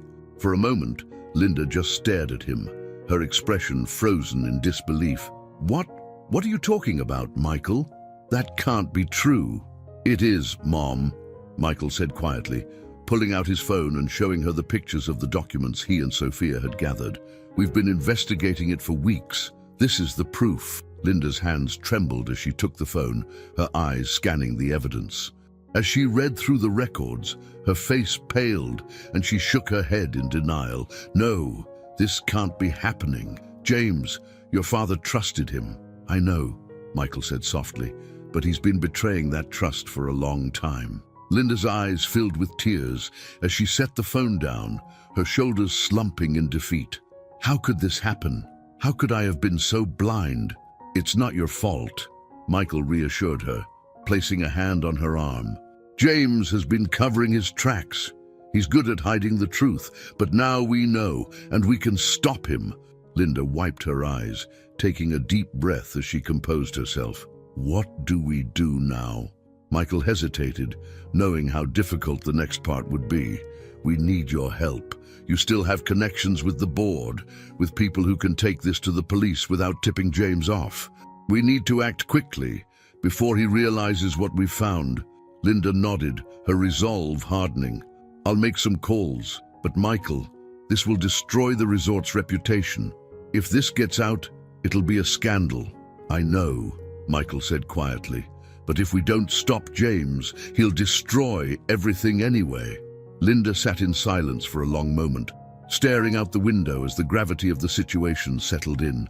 Finally, she stood, her expression resolute. "I'll do what needs to be done. Your father would never have let this go on, and neither will I." Over the next few days, Linda worked behind the scenes, using her connections to discreetly gather support. She contacted members of the resort's board, people she trusted, and began laying the groundwork for a formal investigation. Michael and Sophia continued to gather more evidence, preparing for the day when they would confront James and bring everything to light. But the tension was growing. Michael could feel it every time he walked through the resort. James had become more erratic, his temper flaring at the smallest inconveniences. He was starting to sense that something was wrong, and Michael knew they were running out of time. Then one evening, as Michael was finishing his shift, he received a call from Linda. "Michael," she said, her voice urgent, "I've arranged a meeting with the board. We're going to confront James tomorrow." Michael's heart raced. Tomorrow. It was happening. After weeks of planning and investigating, they were finally going to expose James for the fraud he was. "Are you ready for this?" Linda asked, her voice filled with both hope and fear. Michael took a deep breath. "I'm ready." The next morning, Michael, Sophia, and Linda arrived at the resort together. The board members were already waiting in one of the private meeting rooms, and the tension in the air was thick. James had no idea what was coming, but by the end of the day, his reign of corruption would be over. As they entered the room, Michael couldn't help but glance at his mother. She looked composed, but he could see the pain in her eyes. This was the resort she had built with her husband, the legacy they had worked so hard to protect. And now they were about to tear it apart in order to save it. James arrived a few minutes later, oblivious to the storm that was about to hit him. He greeted the board members with his usual charm, but as soon as he saw Michael, his smile faltered. "What's going on?" James asked, his eyes narrowing. Linda stood, her voice cold and authoritative. "James, we need to talk. Sit down." James hesitated, clearly sensing the shift in the room. But he complied, sitting down at the head of the table as the board members exchanged glances. Michael could feel the tension rising, his heart pounding in his chest. Linda didn't waste any time. "We know what you've been doing, James. We have the evidence." James's face paled, his eyes darting between Michael and Linda. "I don't know what you're talking about. You've been stealing from the resort," Michael said, his voice steady but filled with anger. "Laundering money, inflating costs, using fake companies to funnel money into your own accounts. It's all here." He slid the folder of documents across the table. James glanced at the folder but didn't reach for it. His expression hardened, and for the first time, Michael saw the man behind the facade, the ruthless, calculating criminal who had been manipulating them all. "You think you can bring me down with this?" James sneered. "I've covered my tracks. No one will believe you. We have enough evidence to put you away for a long time," Sophia said, her voice calm but firm, "and the police are already involved. It's over, James." For a long moment, James just sat there, his expression unreadable. Then, without warning, he stood up, his chair scraping loudly against the floor. "You have no idea what you've just done," James spat, his voice filled with venom. "I've built this place. I made it what it is. Without me, it'll crumble." Michael stood his ground. "You didn't build anything, my father did, and now we're going to fix what you've tried to destroy." James glared at them, his hands clenched into fists. For a moment, it looked like he might lash out, but then he turned on his heel and stormed out of the room, slamming the door behind him. The room fell into stunned silence. Michael felt a wave of relief wash over him, but he knew it wasn't over yet. There was still so much to do: legal battles, rebuilding trust, and salvaging the resort's reputation. But for now, they had won the first battle. Linda placed a hand on Michael's shoulder, her voice soft. "Your father would be proud of you." Michael nodded, his throat tight with emotion. He had done what needed to be done, and now it was time to rebuild together. The morning after James stormed out of the board meeting, a sense of unease settled over the resort. Though James's reign of corruption had been brought to light, the aftermath of his downfall was just beginning. Michael knew that exposing James was only the first step in a long process of rebuilding the resort's trust, reputation, and finances. There was still a storm to weather, and now he, along with his mother and Sophia, had to navigate it carefully. Word spread quickly among the staff that James had been confronted by the board, but the details were kept under wraps. The employees sensed that something major had happened, but most of them didn't know how deeply James's corruption had affected the resort. For now, all eyes were on Michael. Michael had returned to the resort under a new light. No longer just the janitor, his real identity as the son of the owner, now the heir to the Wilson Beach Resort, was slowly becoming known among the staff. But with that revelation came questions, uncertainty, and in some cases, resentment. Many of the employees, especially those who had suffered under James's management, were wary of what the future held. That morning, Michael found himself standing in the lobby, watching the guests mill about as if nothing had changed. The resort was still a beautiful, bustling place, but beneath the surface, the foundations had been shaken. As he stood there, Sophia appeared at his side, her face set with determination. "How are you holding up?" she asked, her voice quiet but steady. Michael shrugged, his thoughts swirling. "I don't know yet. It's all happening so fast. We stopped James, but now we have to pick up the pieces." Sophia nodded, understanding the gravity of the situation. "The staff is nervous. They know something's up, but no one's saying anything. And I'm hearing rumors. People think the resort is in trouble." Michael sighed. He had been expecting this. The moment James was ousted, the resort's inner workings were laid bare, and now everyone was wondering if the business could survive the scandal. "We need to get ahead of this," Michael said firmly. "We can't let the staff or the guests think the resort is falling apart. If we lose their trust, we lose everything." Sophia gave him a reassuring smile. "We'll figure it out. But you're right, we need to address this before the rumors spiral out of control." Later that day, Michael and Linda called an emergency staff meeting. The employees gathered in the resort's conference room, their faces a mixture of confusion and concern. Michael stood at the front of the room, his mother by his side. It was the first time he had addressed the staff as their new leader, and the weight of the responsibility felt heavier than ever. Linda opened the meeting with a brief introduction, her voice calm and authoritative. She explained that changes were coming, but reassured the staff that the resort was still standing strong. Then she handed the floor to Michael. Michael took a deep breath, scanning the room. He saw Eddie, Mark, and other familiar faces among the crowd. People who had once been his colleagues now looked at him differently, knowing that he was no longer just Mike the janitor. "I know you've all heard rumors," Michael began, his voice steady but sincere. "And I know that the last few days have been difficult. But I want to be honest with all of you. This resort has been through a lot recently, and there have been things happening behind the scenes that shouldn't have been happening." A murmur ran through the crowd, but Michael held up a hand to quiet them. "James has been removed from his position," Michael continued, his tone firm. "He was involved in activities that compromised the integrity of this resort. My father built this place on trust and respect, and James violated that trust, but we're not going to let that define us." Michael could feel the tension in the room as the staff absorbed the news. Some looked relieved, while others were clearly worried about what this meant for their jobs. "I want to assure you all that the resort is not going anywhere," Michael said, his voice rising with conviction. "We're going to rebuild, and we're going to do it together.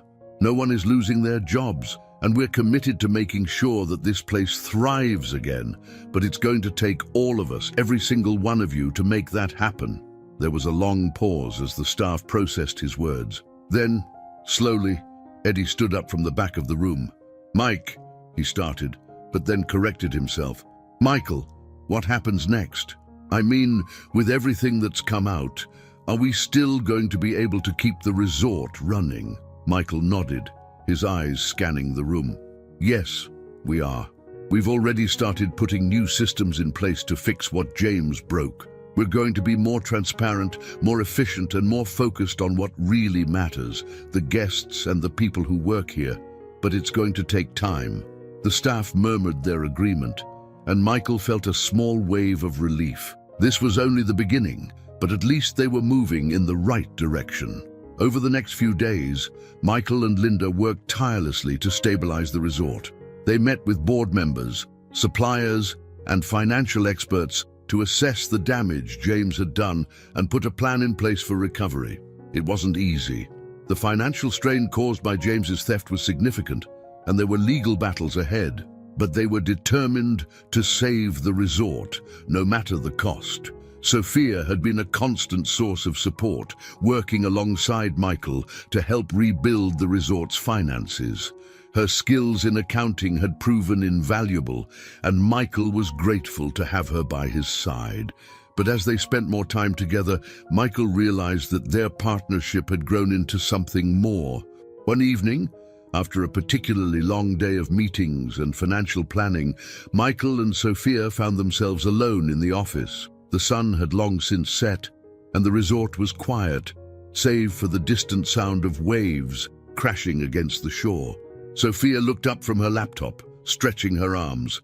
"I think we've done all we can for tonight." Michael nodded, leaning back in his chair. "Yeah, I think you're right." There was a brief silence between them, the air thick with unspoken tension. Michael had been avoiding the growing feelings he had for Sophia, unsure of how to balance their professional and personal relationship.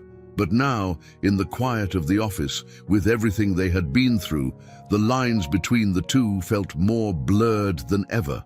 Sophia caught his eye, her expression softening. "You know, Michael, you've handled all of this really well. I don't know how you've managed to keep it together." Michael smiled, feeling a warmth spread through his chest. "I had help. I couldn't have done any of this without you." Sophia's cheeks flushed slightly, and she looked down at her hands. "I'm just doing my job." "No," Michael said quietly, standing up and moving closer to her. "You've done more than that. You've been there for me when I didn't know who else I could trust. You've risked your job, your future, to help me save this place. That means more to me than you know." Sophia looked up at him, her eyes searching his. For a moment, neither of them spoke. Then, without thinking, Michael closed the distance between them, gently placing a hand on her cheek. "I couldn't have done this without you," he whispered.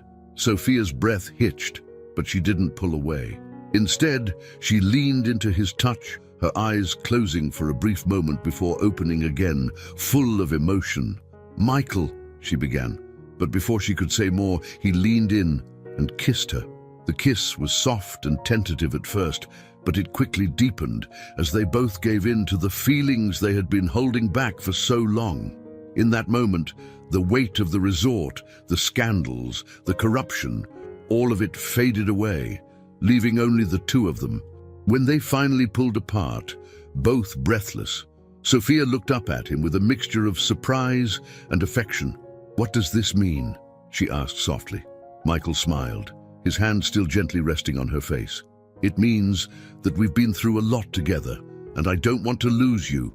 Sophia smiled back, her eyes glistening. "You won't." The next day, as Michael prepared for another round of meetings, he couldn't help but feel a sense of hope. There was still so much work to do, and the challenges ahead were daunting, but for the first time in weeks, he felt like they were on the right path. He glanced out the window at the resort, the place his father had built from the ground up, and knew that they would make it through this. Together, Michael stood in his office the next morning, staring out at the resort's pristine beach, waves crashing gently against the shore.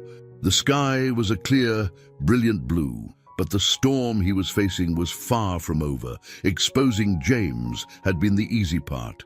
The real challenge was now repairing the resort's reputation, stabilizing its finances, and earning back the trust of the staff and guests.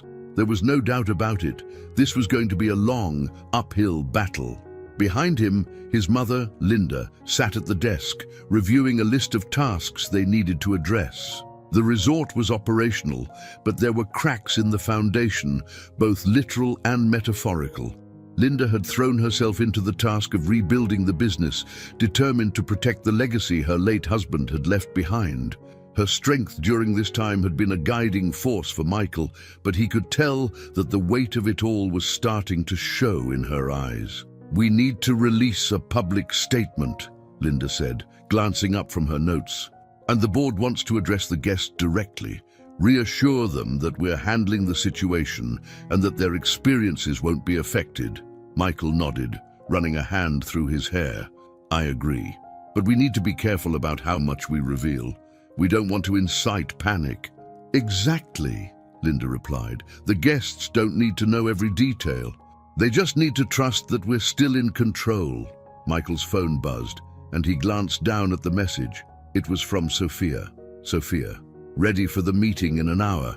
Sophia had been by his side through every step of this process, and her unwavering support had become a source of comfort. The kiss they had shared the night before had changed things between them, but they hadn't had the chance to talk about it yet. There was too much going on, and Michael wasn't sure how to balance his growing feelings for her with the responsibilities of saving the resort.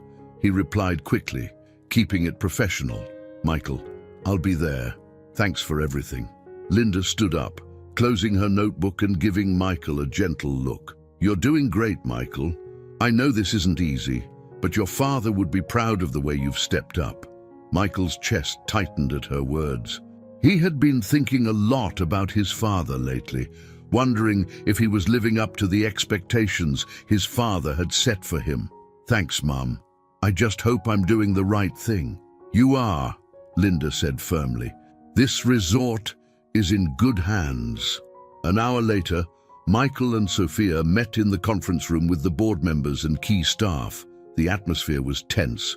Everyone knew that the fallout from James's corruption could be disastrous if not handled properly. The staff was concerned about their jobs. The board was worried about the resort's financial stability, and Michael was focused on making sure the truth was revealed in a controlled, strategic way. Sophia sat next to Michael, her laptop open as she prepared to present the updated financial plan they had been working on. She had been instrumental in helping him sort through the mess James had left behind, identifying areas where the resort could cut costs without sacrificing quality, and implementing new systems for transparency and accountability. Michael couldn't have asked for a better partner in this endeavor. "Let's get started," Michael said, addressing the room.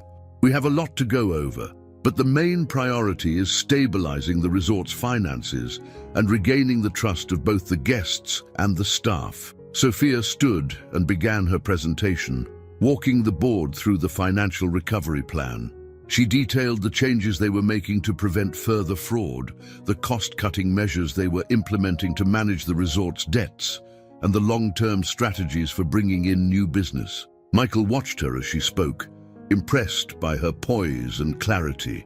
She had a way of making complicated numbers and concepts seem manageable, and the board members were visibly reassured by her confidence. As the presentation continued, one of the board members, Mr. Daniels, raised his hand. "What about the staff?" he asked. "There's been a lot of turnover since James's tenure. Are we confident that we have the right people in place to lead this recovery?" Michael nodded. "That's a valid concern. I've been working closely with the department heads, and we've already identified areas where we need to bring in new talent. But I want to make something clear. The staff we have now are dedicated to this resort. Many of them have been here for years, and they know this place better than anyone. We're going to rely on their experience and knowledge as we move forward." There were murmurs of agreement from the board, but Michael could sense their underlying worry. He couldn't blame them. James's leadership had left scars, and some of those wounds would take time to heal, but he was determined to show them that he could guide the resort through this crisis. After the meeting, Michael and Sophia stayed behind to go over a few more details. The room was quiet, the tension from earlier still hanging in the air, but now there was a sense of progress. They were taking the right steps, and slowly, the pieces were starting to fall into place. "You were amazing in there," Michael said, leaning back in his chair. "I don't think we'd be making half this progress without you." Sophia smiled, but there was a hint of uncertainty in her expression. "I'm just doing my part, but there's still a long way to go." "I know," Michael replied, his tone softening, "but we'll get there." There was a brief silence between them, the weight of unspoken words lingering. Finally, Sophia broke the tension. "About last night." Michael's heart skipped a beat. He'd been waiting for this conversation, but now that it was happening, he wasn't sure what to say. "Yeah," he said cautiously, meeting her gaze. "And about that?" Sophia hesitated, her cheeks flushing slightly. "I don't want things to get complicated between us, Michael. We've been working so well together, and the last thing I want is to mess that up." Michael nodded, understanding her hesitation. "I don't want that either, but—" He paused, searching for the right words. "I don't want to ignore what's happening between us. I've felt it for a while now, and I think you have too." Sophia's eyes softened, and she looked down at her hands. "I have, but this isn't the right time, is it? There's so much going on, and the last thing we need is a distraction." Michael exhaled slowly, leaning forward. "You're not a distraction, Sophia. If anything, you've been the thing keeping me focused." She looked up at him, her eyes filled with a mix of emotions. "Michael, we both know how complicated this is. You're running the resort now. You're trying to save it. I don't want to get in the way." "You're not in the way," Michael said firmly. "You're part of this. I don't think I could do it without you." For a moment, they sat in silence, the weight of their feelings hanging in the air between them. Then, Sophia gave him a small, tentative smile. "Okay," she said softly. "We'll take it slow. One step at a time." Michael smiled back, relieved. One step at a time. The following weeks were filled with endless meetings, late-night planning sessions, and difficult decisions. But slowly, things began to improve. The resort's finances stabilized, new systems were put in place to prevent any future corruption, and the staff, once wary and uncertain, started to trust in Michael's leadership. The guests continued to visit, and word of the resort's recovery began to spread. Michael worked tirelessly to ensure that everything ran smoothly, but he never lost sight of the bigger picture. This resort wasn't just a business, it was his family's legacy, and it was filled with people like Eddie, Mark, and Sophia, who had become part of his extended family. Every night, after a long day of work, Michael found himself thinking about his father. He hoped that Robert Wilson would be proud of the way he was handling things, even though it felt like there was still so much to do. But as each day passed, Michael became more confident that he was on the right path. One evening, after another long day, Michael and Sophia found themselves sitting by the pool, watching the sun set over the ocean. It had become a ritual for them, a way to decompress after the intensity of the day. The sky was painted in shades of pink and orange, and the cool breeze off the water was refreshing. "It's beautiful here," Sophia said, her voice soft. Michael nodded, glancing at her. "Yeah, it is." They sat in comfortable silence for a while, enjoying the peace that had been so elusive in recent weeks. Finally, Sophia turned to him, her expression thoughtful. "You're doing a great job, Michael. I hope you know that." Michael smiled, his heart swelling with gratitude. "Thanks. I couldn't have done it without you." Sophia leaned her head on his shoulder, and they sat together as the sun dipped below the horizon, leaving the sky bathed in twilight. The next few months were a whirlwind of work for Michael. The resort was finally on a path towards stability, but every day presented a new challenge. Whether it was repairing the resort's damaged reputation or managing the lingering distrust among the staff, Michael knew there was still a long way to go. Sophia had become his closest confidant, and their relationship had grown stronger, both professionally and personally. They had agreed to take things slow, but there was no denying the connection between them. It was something Michael cherished, even though the weight of his responsibilities often kept him from fully exploring where that relationship could go. For now, they focused on their shared mission, restoring the resort to its former glory. One morning, as Michael was reviewing a report in his office, Linda walked in, her expression thoughtful. "You've been doing an incredible job," she said, sitting down across from him. But there's still a lot of unease among the staff. They've been through so much, and some of them are still wary about what's next." Michael looked up from the report, his brow furrowed. "I've noticed that too. I've been trying to address their concerns, but there's only so much I can do from here." Linda nodded. "That's why I think it's time for you to meet with the staff directly. Not just the department heads, the entire team. They need to hear from you, Michael. They need to know they can trust you." Michael exhaled slowly, thinking it over. His undercover time as Mike the janitor had given him insight into how the staff worked and what their concerns were. But ever since his true identity had been revealed, things had been different. Some staff members still saw him as an outsider who had been privileged his entire life, while others viewed him with suspicion, wondering if he would be just another version of James. "Okay," Michael said finally. "I'll hold a town hall meeting with the entire staff. I'll be transparent with them, answer their questions, and make sure they know I'm here for the long haul." Linda smiled, her eyes filled with pride. "Good. They need to see the real you, the one who's worked hard to save this place. It'll go a long way toward earning their trust."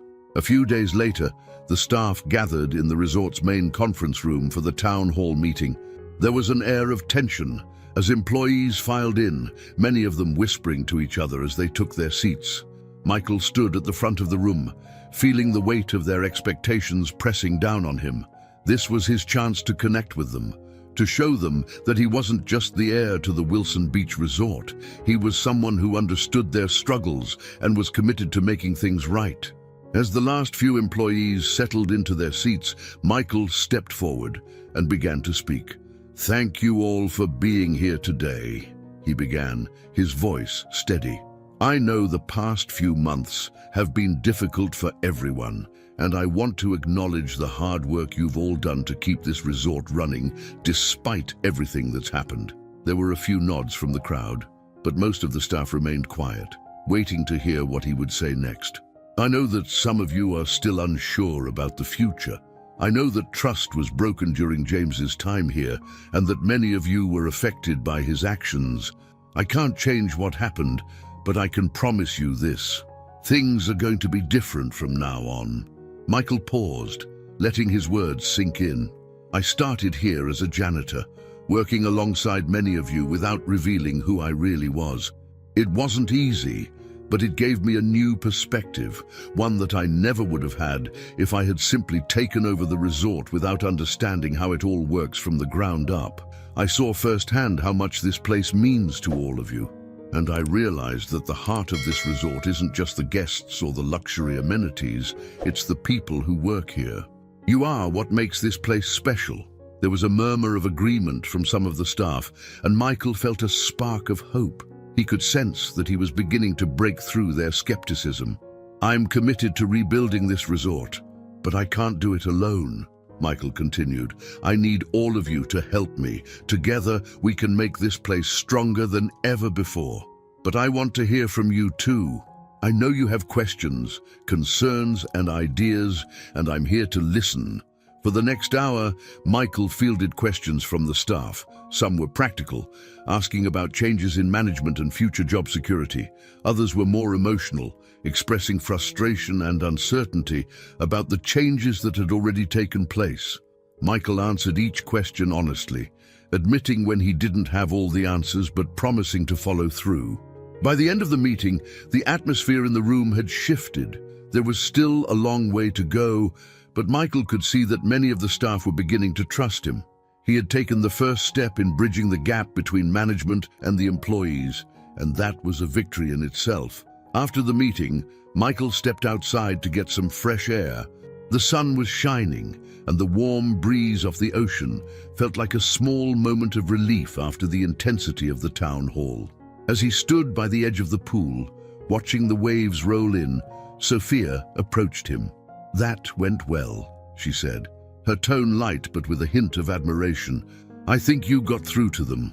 Michael smiled, grateful for her support. "I hope so. It's going to take time, but I think we're on the right track." Sophia nodded, standing beside him and gazing out at the horizon. "You've done more than just get through to them, Michael. You've shown them that you care. That's something they haven't felt in a long time." Michael turned to look at her, appreciating the sincerity in her words. "I couldn't have done any of this without you, you know. You've been there every step of the way." Sophia smiled, her eyes meeting his. "We make a pretty good team, don't we?" Michael felt his heart swell. She was right. They had become more than just colleagues. They were partners, both in rebuilding the resort and in the connection they had forged. "I think we do," Michael said softly, his gaze lingering on hers. For a moment, the world around them seemed to fade away, and all that mattered was the quiet understanding between them. There was still so much work to be done, but for now, they had this moment, a brief reprieve in the middle of the storm. Over the next few weeks, Michael threw himself into the work of rebuilding the resort's reputation. He met with local business leaders, hosted events to attract new guests, and focused on strengthening the relationships with the resort's long-standing clientele. Slowly, the resort's image began to recover, and bookings started to increase. One evening, Michael and Sophia sat in his office, going over the latest numbers. The financial situation was still tight, but they were finally seeing signs of improvement. "We're starting to turn a corner," Sophia said, tapping the numbers on the spreadsheet. "If we keep this up, we'll be back in the black by the end of the year." Michael smiled, feeling a sense of relief wash over him. "That's the best news I've heard in a long time." Sophia grinned, leaning back in her chair. "I told you we'd get there." As they worked late into the night, the atmosphere between them shifted. The unspoken tension that had been building over the past few weeks was palpable, and Michael could no longer ignore the feelings that had grown between them. Finally, as they finished their work, Michael set down his pen and looked at Sophia. "I've been thinking," he said, his voice low. "About us." Sophia glanced up, her expression softening. "So have I." Michael hesitated for a moment, then continued. "I don't want to keep pretending that there's nothing between us. I know things are complicated, but I want to see where this goes." Sophia smiled, a hint of vulnerability in her eyes. "I do too, but we have to be careful.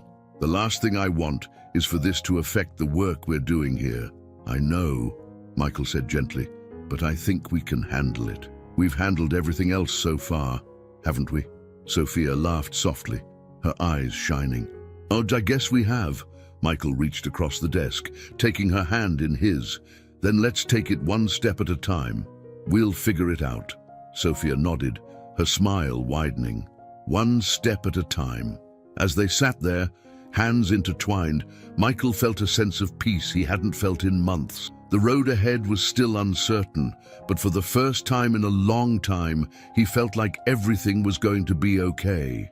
The Wilson Beach Resort was finally starting to stabilize, but Michael knew they weren't out of the woods yet. With the staff more confident in his leadership and guest bookings on the rise, the resort was moving toward financial recovery. However, a sense of unease still lingered in the back of Michael's mind. James's departure had left a void in the resort's upper management, and while his corruption had been exposed, Michael couldn't shake the feeling that there were more secrets lurking beneath the surface. As much as Michael wanted to focus solely on rebuilding the resort, he couldn't ignore the strange discrepancies that continued to appear in the financial records. Despite Sophia's meticulous work in cleaning up the resort's books, there were still odd transactions popping up, small, seemingly insignificant amounts that didn't make sense. One afternoon, as Michael and Sophia reviewed the latest financial report in his office, Sophia furrowed her brow and pointed to a line on the spreadsheet. "Look at this," she said, her voice laced with concern. "These charges don't match up with any of our legitimate expenses. They're small, just a few $100s here and there, but they've been recurring for the past few months." Michael leaned over to examine the screen. The charges were all tied to a vendor they hadn't worked with in years, but the payments were still being made regularly. It was another red flag, one that hinted at the possibility that James wasn't the only one involved in shady dealings. Do you think this could be related to what James was doing?" Michael asked, his voice tense. Sophia shook her head, clearly deep in thought. "I'm not sure, but I think it's worth looking into. It could be nothing, but we've learned that it's better not to ignore things like this." Michael agreed. They couldn't afford to overlook anything, especially now that they were starting to recover. If there was another layer of corruption within the resort's operations, they needed to root it out before it could derail everything they had worked so hard to rebuild. "I'll dig deeper into the vendor records and see if I can trace where these payments are going," Sophia said. "But we'll need to be careful. If someone else is involved, they could be covering their tracks just like James did." Michael nodded, feeling the familiar tension return. They had been through so much already, but it seemed that the resort's troubles were far from over. The next day, Michael found himself standing in the staff lounge, watching as employees passed by on their lunch breaks. He had become more comfortable interacting with the staff since his town hall meeting, but he knew that some of them still had lingering doubts about his leadership. It was understandable they had been burned before, and trust wasn't something that could be rebuilt overnight. As Michael was about to leave the lounge, he spotted Mark, the head of maintenance, sitting at a table, staring at his phone with a frown on his face. Mark had been with the resort for years, and Michael had always respected his work ethic and dedication. But recently, Mark had seemed distant, almost distracted. "Hey, Mark," Michael said as he approached the table. "Mind if I join you?" Mark looked up, surprised by the interruption, but nodded. "Sure. Have a seat." Michael sat down, sensing that something was bothering him. "Everything okay? You've seemed a little off lately." Mark hesitated for a moment, then sighed. "It's nothing, really. Just some personal stuff." Michael leaned forward, trying to gauge whether there was more to the story. "Abid, if there's anything I can do to help, let me know. You've been a big part of this place for a long time, and I want to make sure you're doing all right." Mark offered a small smile, but it didn't reach his eyes. "I appreciate that, Michael. It's just, a lot's been going on, you know. James leaving, the changes around here. It's been hard to keep up." Michael nodded, understanding the weight of what Mark was feeling. The upheaval caused by James's actions had affected everyone, and the uncertainty of the future weighed heavily on the staff. "I get it," Michael said quietly. "It hasn't been easy for any of us, but if there's anything specific going on, I want to know. We're trying to turn things around, and we can't do that if people are keeping things bottled up." For a moment, it looked like Mark might say more, but he quickly shook his head. "Nah, it's nothing serious. Just some old habits from James's time that I'm trying to break. I'll figure it out." Michael didn't push further, but as he left the lounge, his mind raced. Mark's hesitation felt off, and Michael couldn't help but wonder if there was more to his story. Could Mark have been involved in James's schemes, or was he simply trying to cope with the fallout?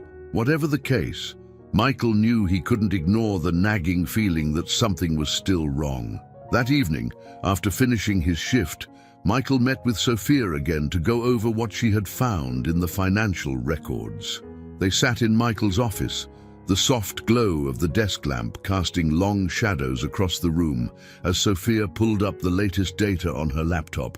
"I've traced the payments to a company called Blue Coast Services," Sophia explained, her voice steady.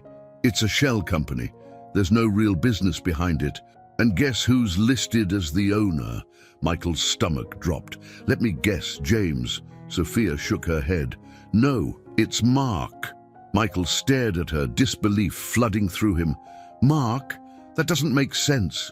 He's been here for years. He's always been loyal." "I know," Sophia said, her expression serious. "But the records don't lie. These payments have been going to an account linked to Mark, and they started around the same time James's schemes ramped up." Michael leaned back in his chair, trying to process the revelation. Mark had always been someone he trusted, someone who had worked at the resort long before Michael ever considered stepping into a leadership role. The idea that he could be involved in something shady was hard to accept. "Now, do you think Mark was working with James?" Michael asked, his voice low. "It's possible," Sophia said. "Or he could have been running his own scheme on the side. Either way, he's been siphoning money from the resort for months." Michael rubbed his temples, feeling the weight of the situation settle over him. They had been so focused on James that they hadn't considered the possibility of others being involved. And now, the truth was staring them in the face. Mark, someone they had trusted, had been part of the problem all along. "What do we do?" Michael asked, his voice strained. "We need more evidence," Sophia replied. "We can't confront him without concrete proof. If we go to the board with what we have now, it could blow up in our faces. We need to dig deeper." Michael nodded, knowing she was right. They had to be careful, just like with James. Any misstep could send everything crashing down. "We'll keep this between us for now," Michael said. "But we need to find out how deep this goes. If Mark was involved with James, there could be others." Sophia agreed, her expression grim. "I'll keep looking through the records. There's got to be a trail somewhere." The next few days were tense.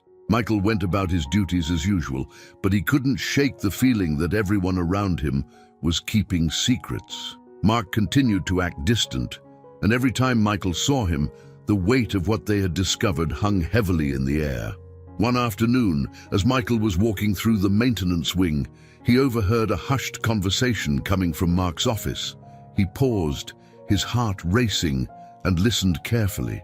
"Just keep it quiet for now," Mark's voice said, tense and low. "I'll handle it." Michael's blood ran cold. He couldn't hear who Mark was talking to, but the tone of the conversation confirmed his worst suspicions. Mark was hiding something, and whatever it was serious. Michael stepped back, careful not to make any noise, and quickly made his way back to his office. He needed to talk to Sophia.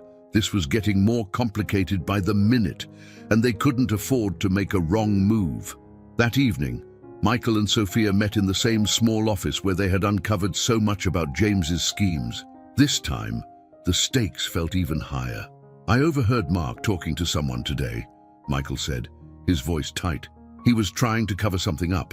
I don't know who he was talking to, but it sounded serious." Sophia's expression darkened. "We need to move fast. If Mark is still involved in something, we have to stop him before he can do any more damage." Michael nodded, his jaw set with determination. "We'll keep digging, and when we have enough, we'll bring it to the board. But we can't let him know we're onto him."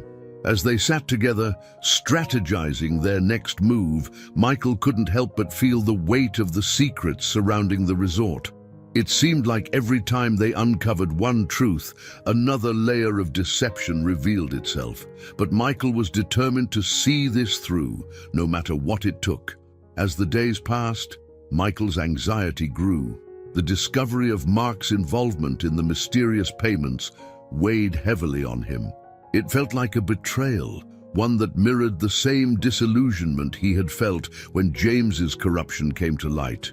Now, Michael found himself in the uncomfortable position of having to question yet another trusted member of the resort's long-standing staff.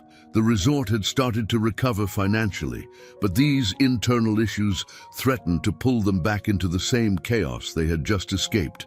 Michael knew he needed more evidence before taking any action, but the idea that Mark, someone he had once considered loyal, could be involved in something this underhanded ate away at him.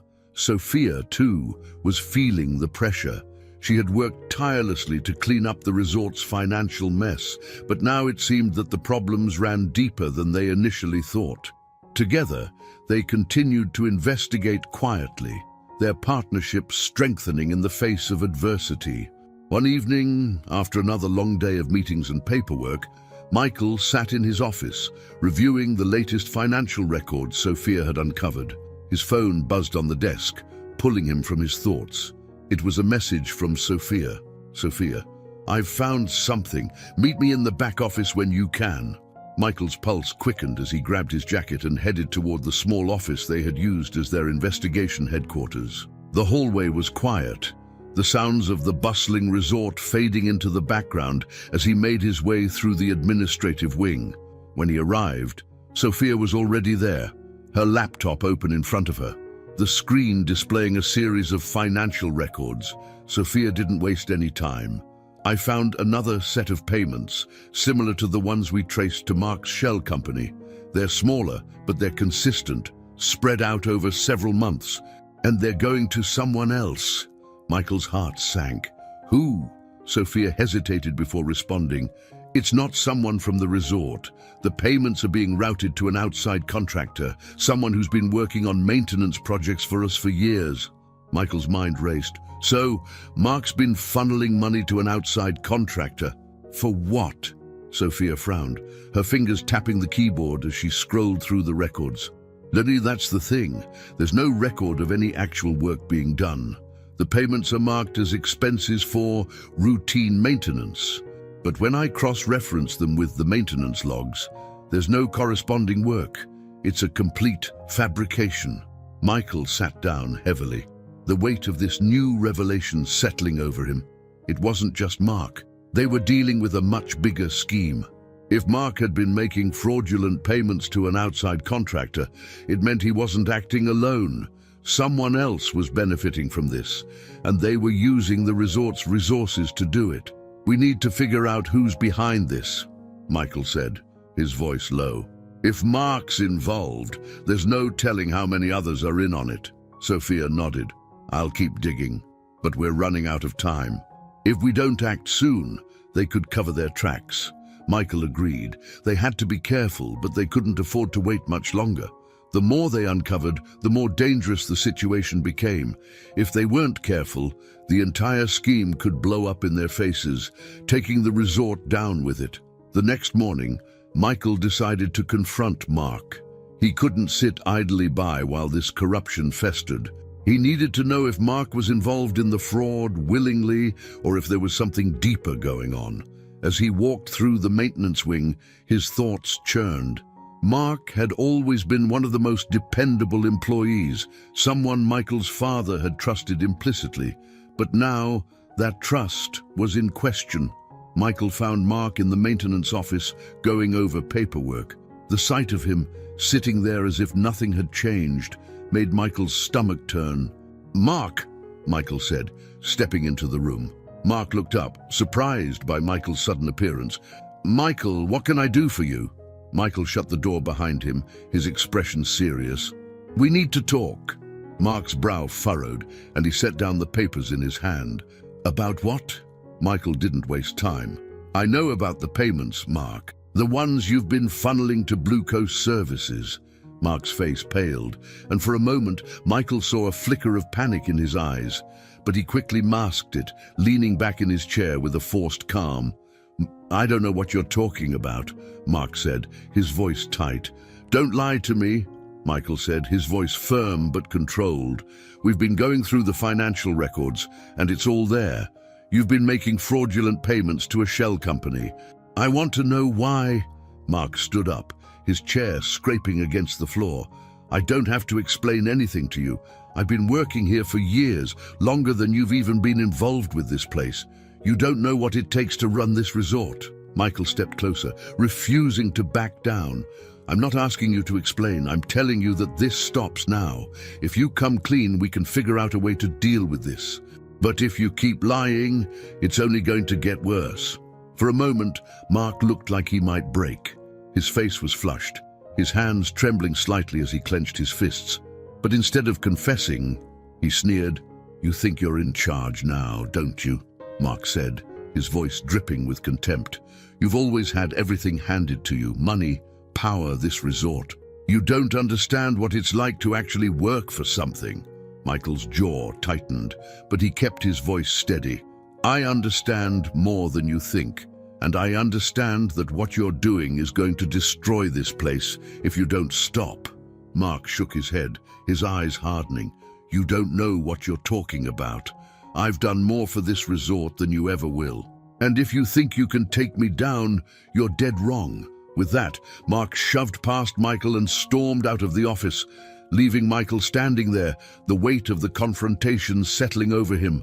Michael returned to his office, his mind racing. Mark's reaction had only confirmed his suspicions. He was guilty, but there was more to the story. Someone else was involved, and Mark was protecting them. But who? Sophia was already there, waiting for him with more information.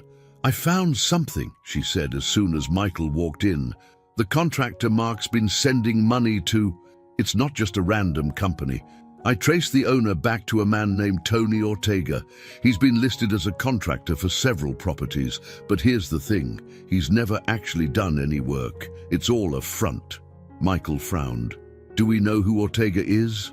Sophia nodded, her expression grim. He's got ties to organized crime. He's been using fake contracts to launder money for years, and somehow he's gotten involved with Mark and the resort." Michael felt a chill run down his spine. This was bigger than he had anticipated.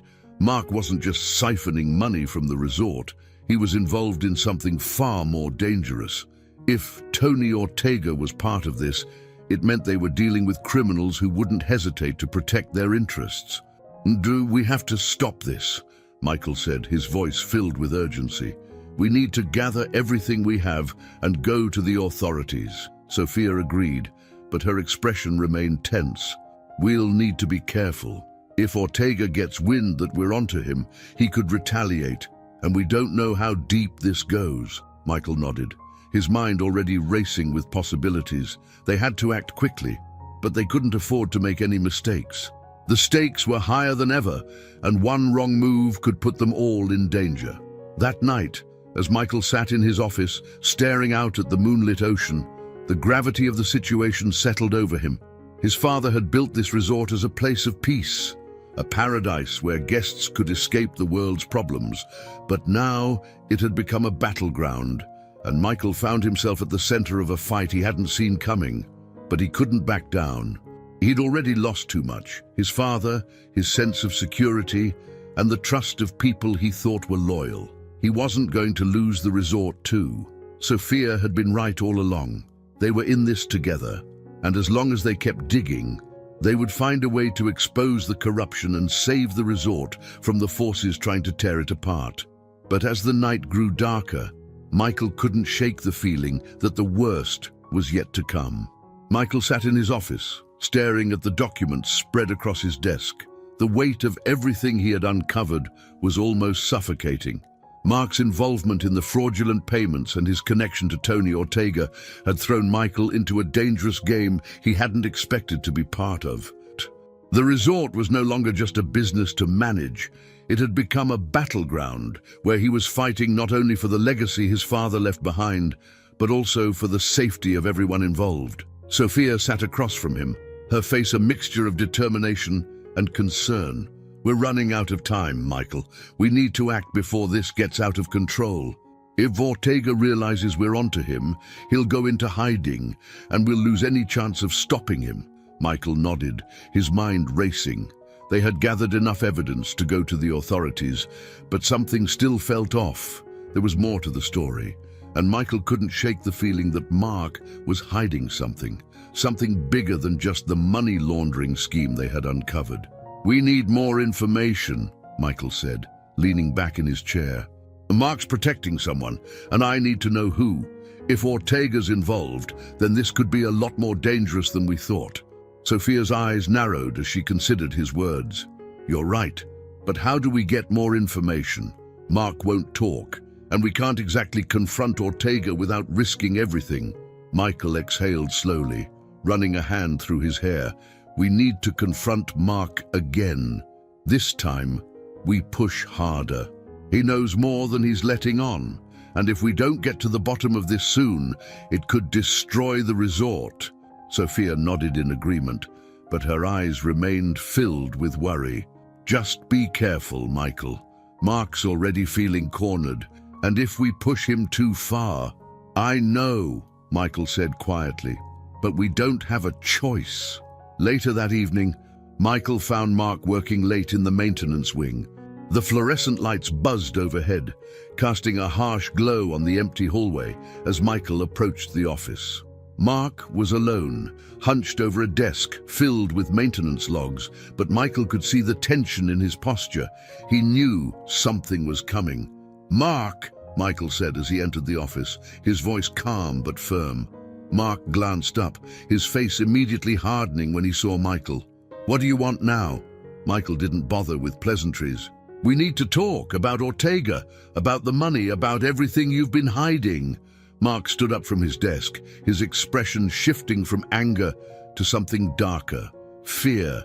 I don't know what you're talking about." "Don't lie to me," Michael said, stepping closer. "We've traced the payments, Mark. We know about Ortega. We know about the fake contracts.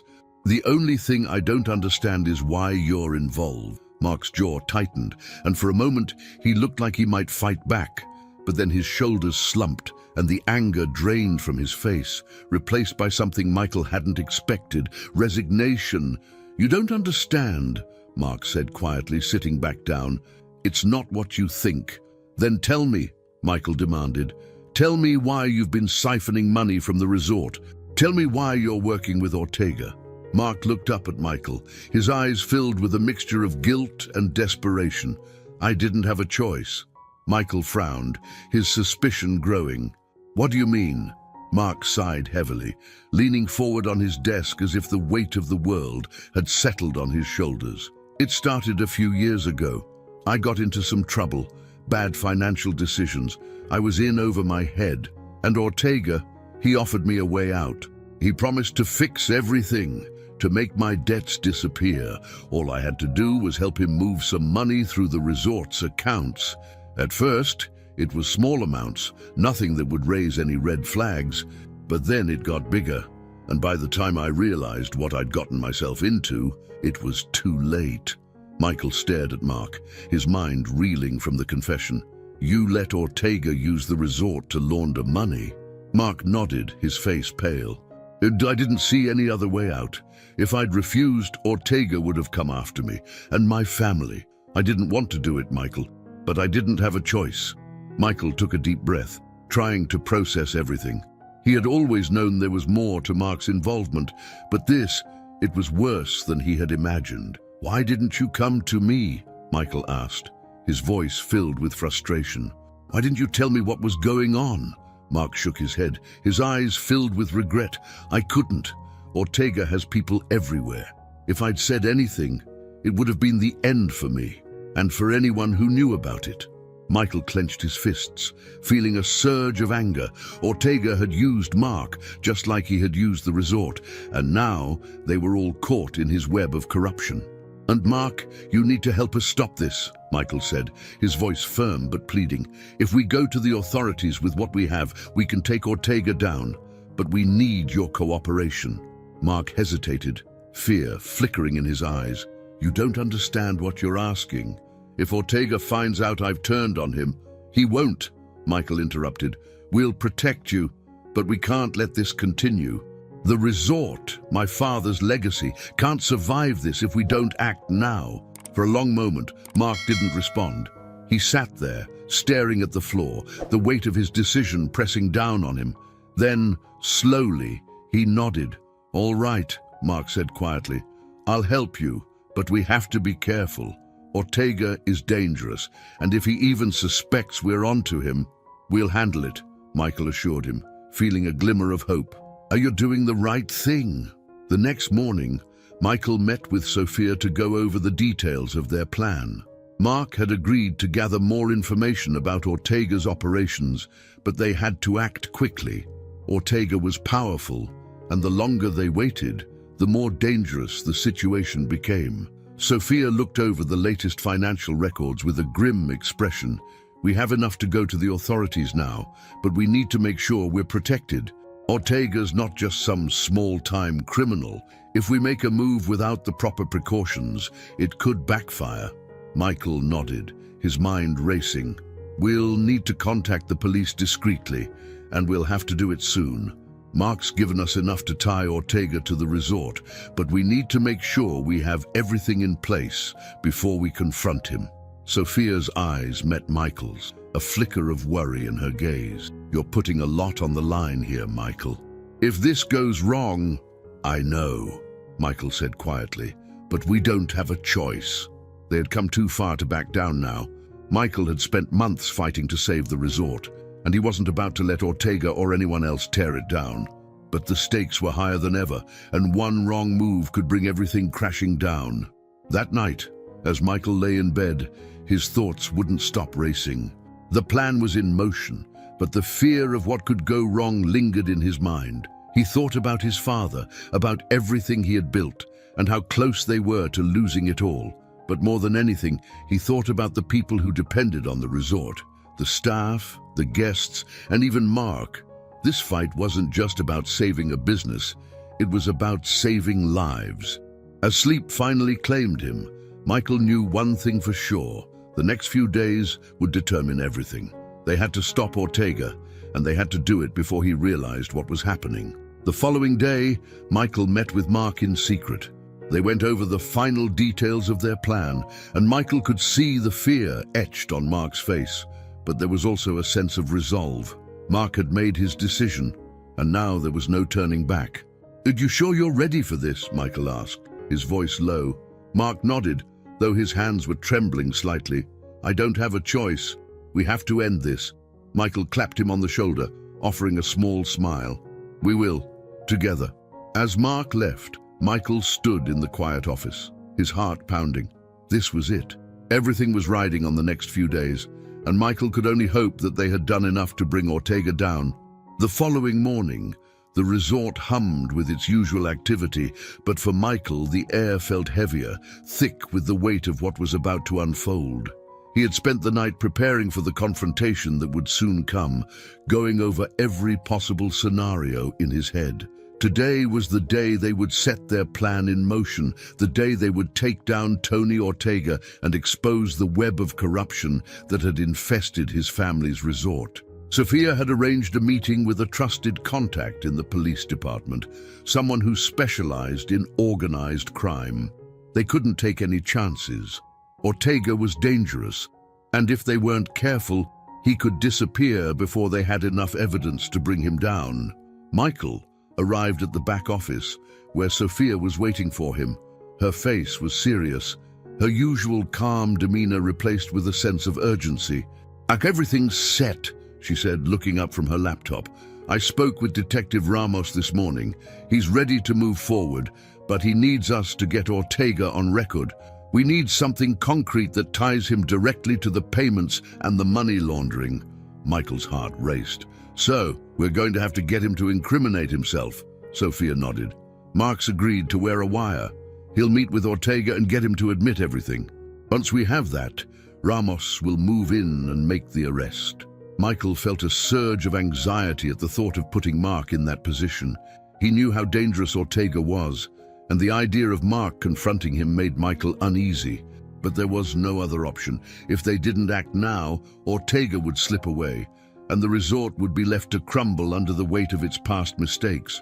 "Mark's ready for this?" Michael asked, his voice low. Sophia hesitated, then nodded. "As ready as he can be. He knows what's at stake." Michael sighed, rubbing the back of his neck. "All right, let's do this." Later that day, Mark sat nervously in the maintenance office, waiting for Ortega to arrive. He was wearing a hidden microphone, the small device discreetly attached to the inside of his shirt. His hands trembled slightly as he stared at the door, knowing that what he was about to do could either save him or destroy him.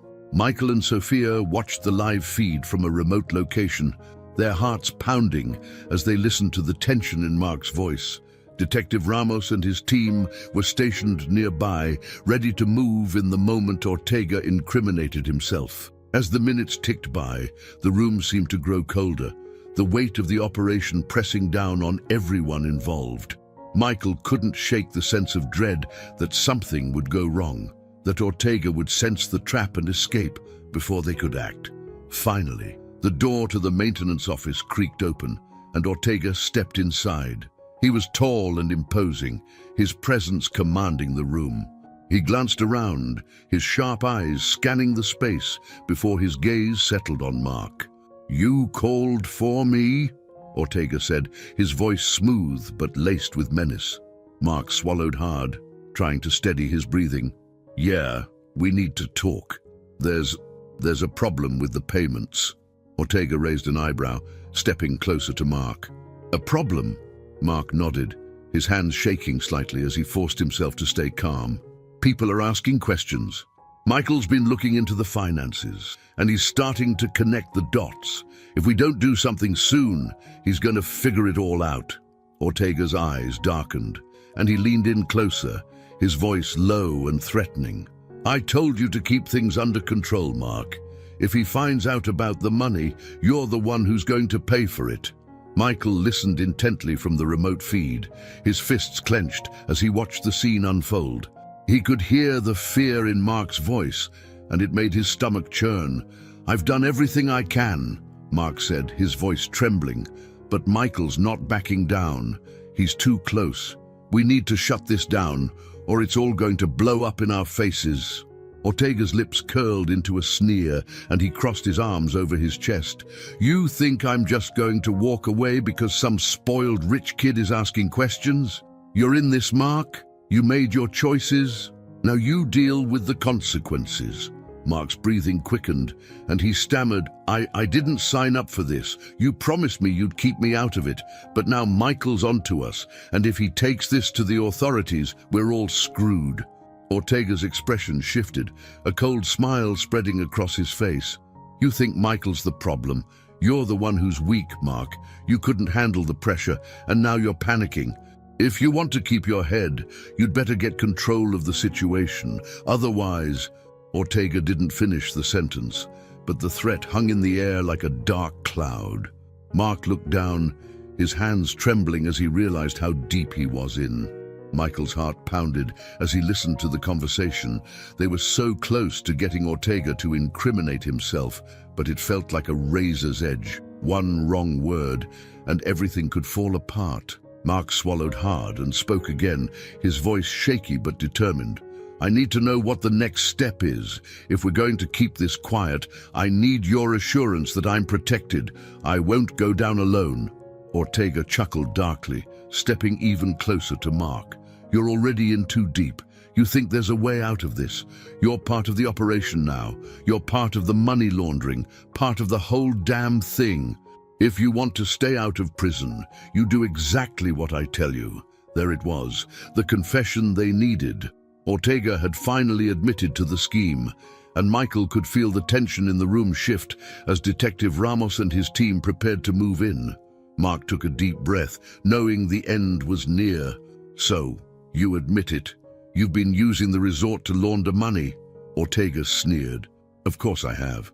And you've been helping me every step of the way." Suddenly, the door to the maintenance office burst open, and a team of officers flooded the room, guns drawn. Ortega's face twisted in shock as he realized what was happening. "Hands in the air! Ortega!" Detective Ramos barked, his voice commanding. Ortega hesitated for a moment, his eyes darting around the room as if searching for a way out. But there was no escape. The officers quickly surrounded him, and with no other option, Ortega raised his hands, a snarl on his face. "You think you can stop me?" Ortega spat, glaring at Mark. "This isn't over." Mark remained silent, his face pale as the officers moved in to handcuff Ortega. Michael and Sophia watched from the remote feed, their hearts pounding with both relief and exhaustion. They had done it. Ortega was in custody, and the nightmare that had threatened to destroy the resort was finally coming to an end. Later that evening, Michael stood on the balcony of the resort, staring out at the ocean as the waves crashed against the shore. The weight of the day's events hung heavily on him, but for the first time in months, he felt a sense of peace. They had taken down Ortega, and with him, the corruption that had nearly torn the resort apart. Sophia joined him on the balcony, standing quietly beside him as they both took in the view. The tension between them had eased now that the immediate danger had passed. But Michael knew they still had a long road ahead. "How are you feeling?" Sophia asked softly, her eyes reflecting the fading light of the sunset. Michael smiled, though it didn't quite reach his eyes. Relieved, but also tired. "There's still so much to fix, and I don't know if we'll ever fully recover from all of this." Sophia nodded, her hand gently brushing against his arm. "We'll get there. You've already done more than anyone else could have. Your father would be proud of you." Michael's heart tightened at her words. He thought about his father every day, wondering if he was living up to the legacy that had been left for him.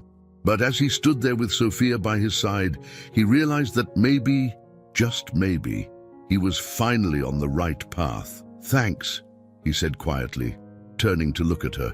"I couldn't have done any of this without you." Sophia smiled, her eyes soft and warm. "We're a team, Michael. Always have been." They stood in comfortable silence for a while, the sound of the ocean lulling them into a moment of peace. For now, the storm had passed, but Michael knew that the challenges weren't over yet. They still had to rebuild the resort's reputation, repair the damage done by James and Ortega, and restore the trust of the staff and the guests.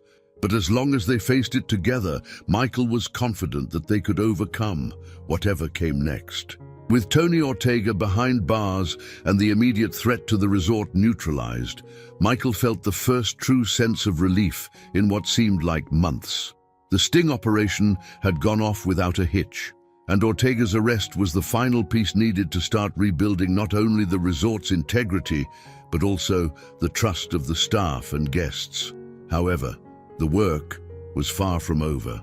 As Michael walked through the resort grounds the next morning, everything seemed a little different.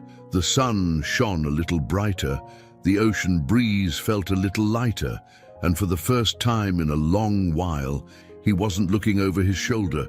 The storm had passed, but now came the long, slow task of repairing the damage it had left behind. He met with Sophia later that morning in the lobby. Her expression was one of cautious optimism.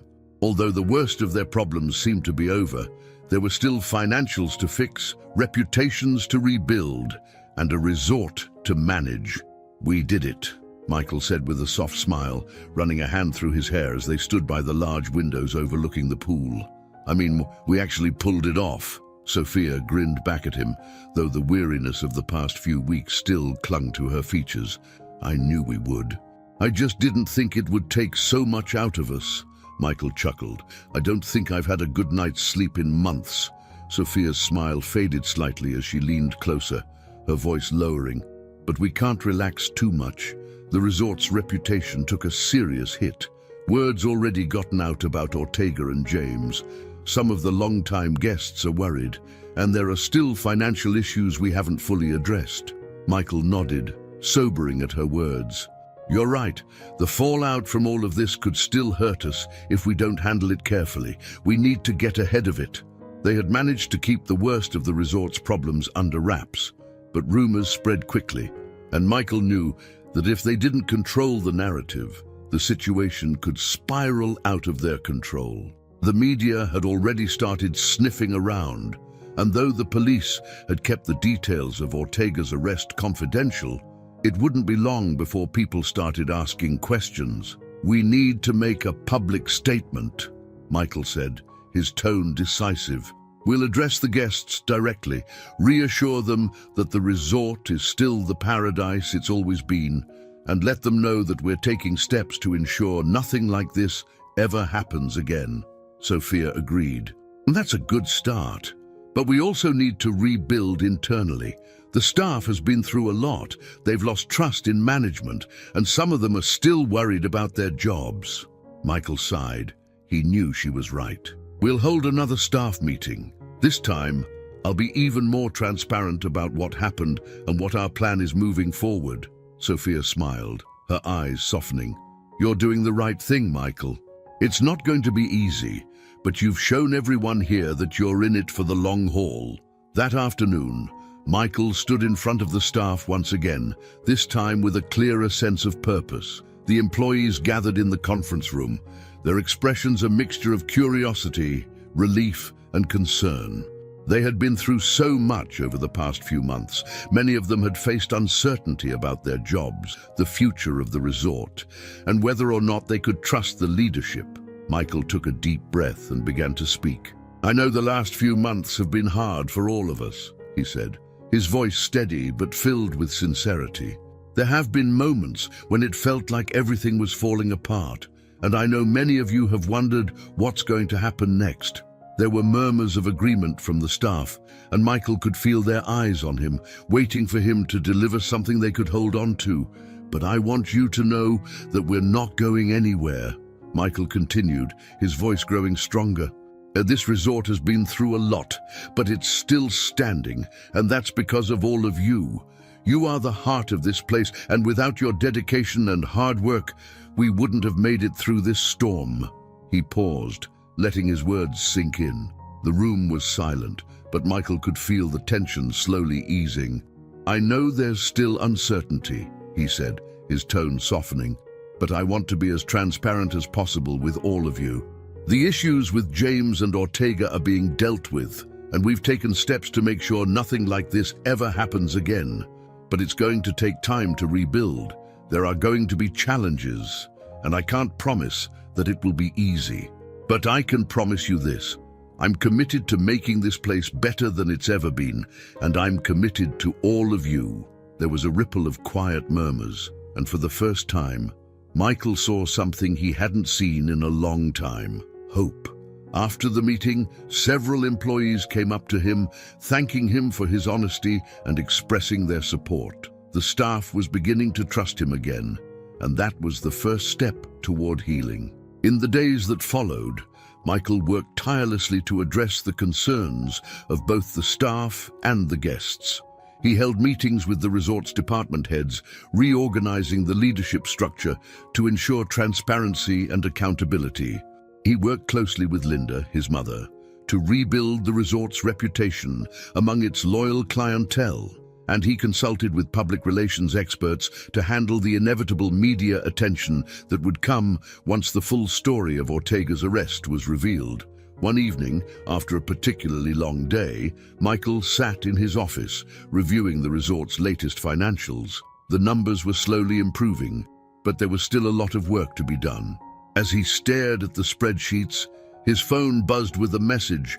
It was from Sophia. "Sophia, meet me by the pool. I think we both need a break." Michael smiled, the tension in his shoulders easing slightly.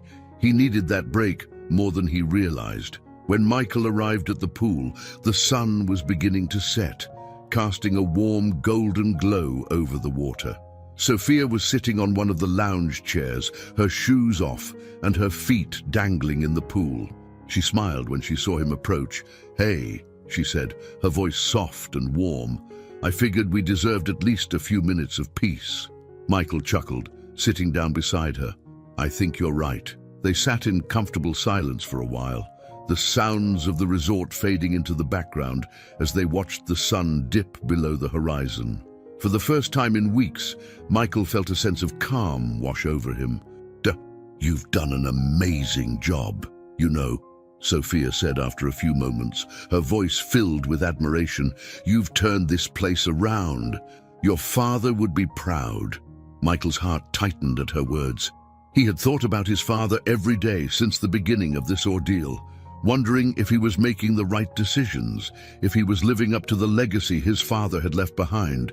But now, sitting here with Sophia, he realized that he had done more than just preserve his father's legacy. He had made it his own.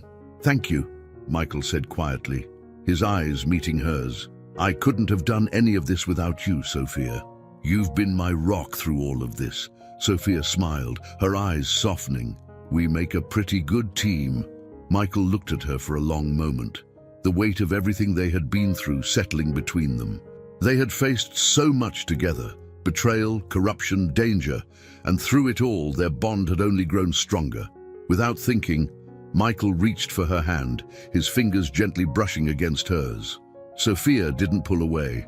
Instead, she leaned in closer, her eyes filled with the same warmth and affection that Michael had felt for her all along. "One step at a time." "Right," Michael said softly, a small smile playing at the corners of his mouth. Sophia grinned, her eyes twinkling with that familiar spark. "One step at a time." As they sat there, watching the sun disappear below the horizon, Michael felt something he hadn't felt in a long time.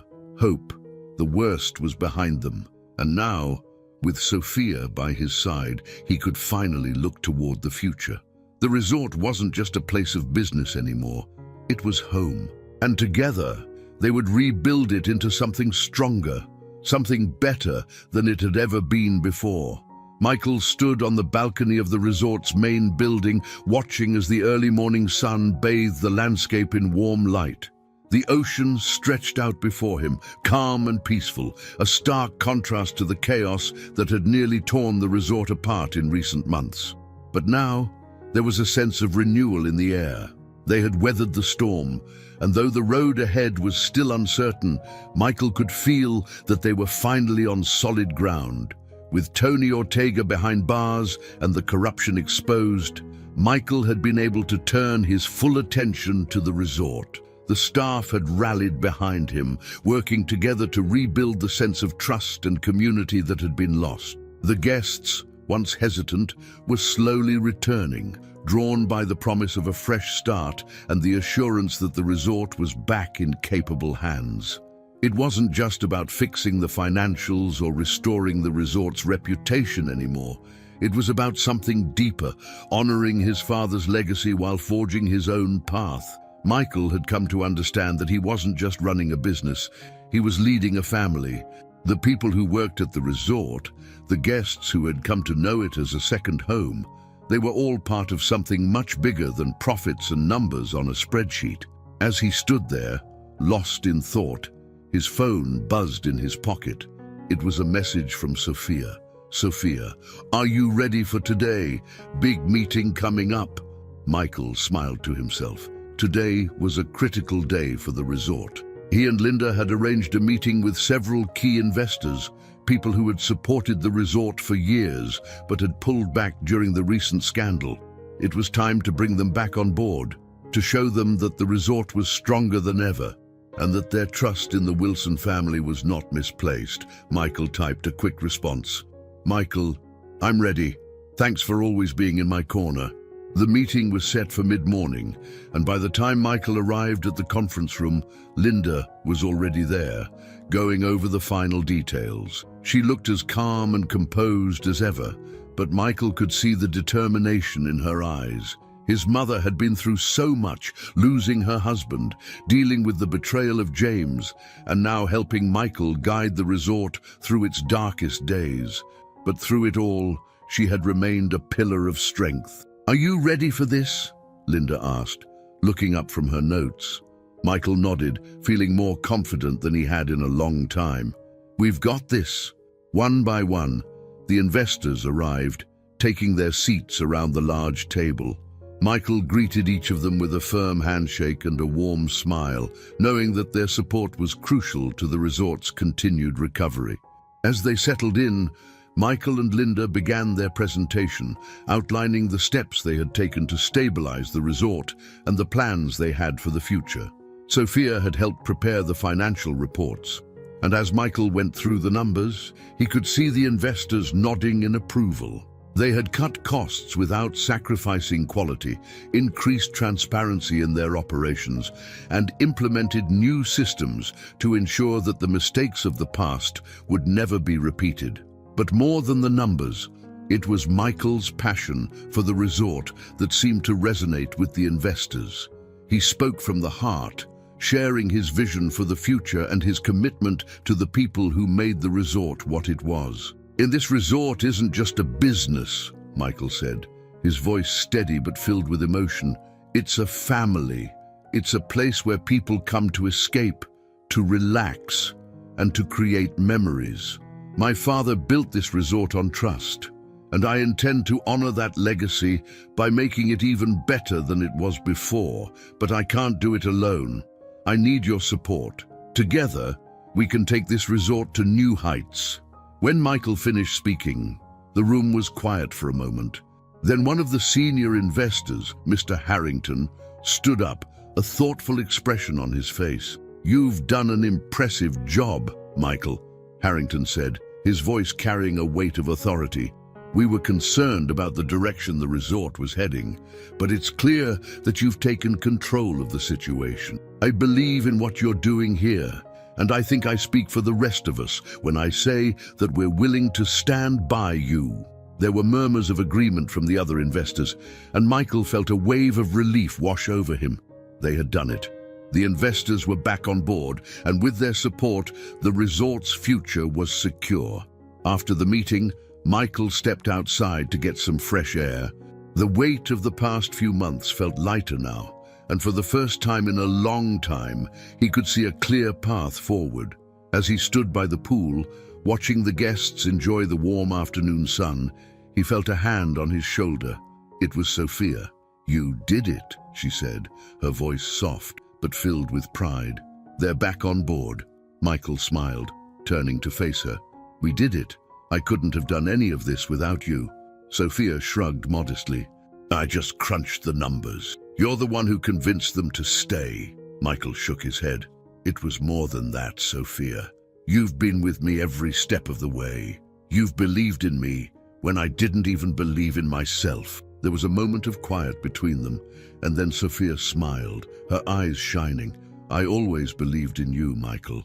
From the moment we started working together, I knew you were capable of great things."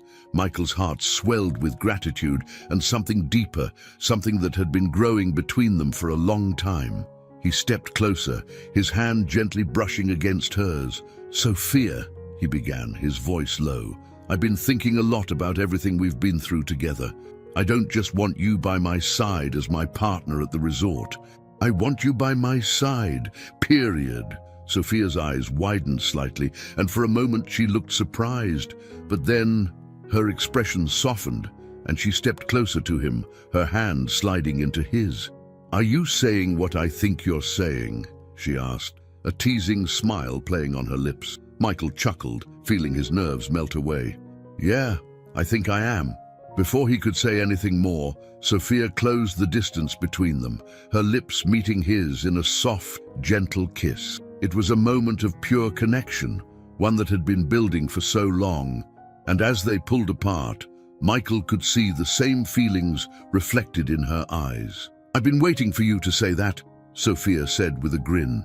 Michael laughed, feeling a lightness in his chest that he hadn't felt in months. "Well, I'm glad I finally got around to it." Over the next few weeks, the resort continued to thrive.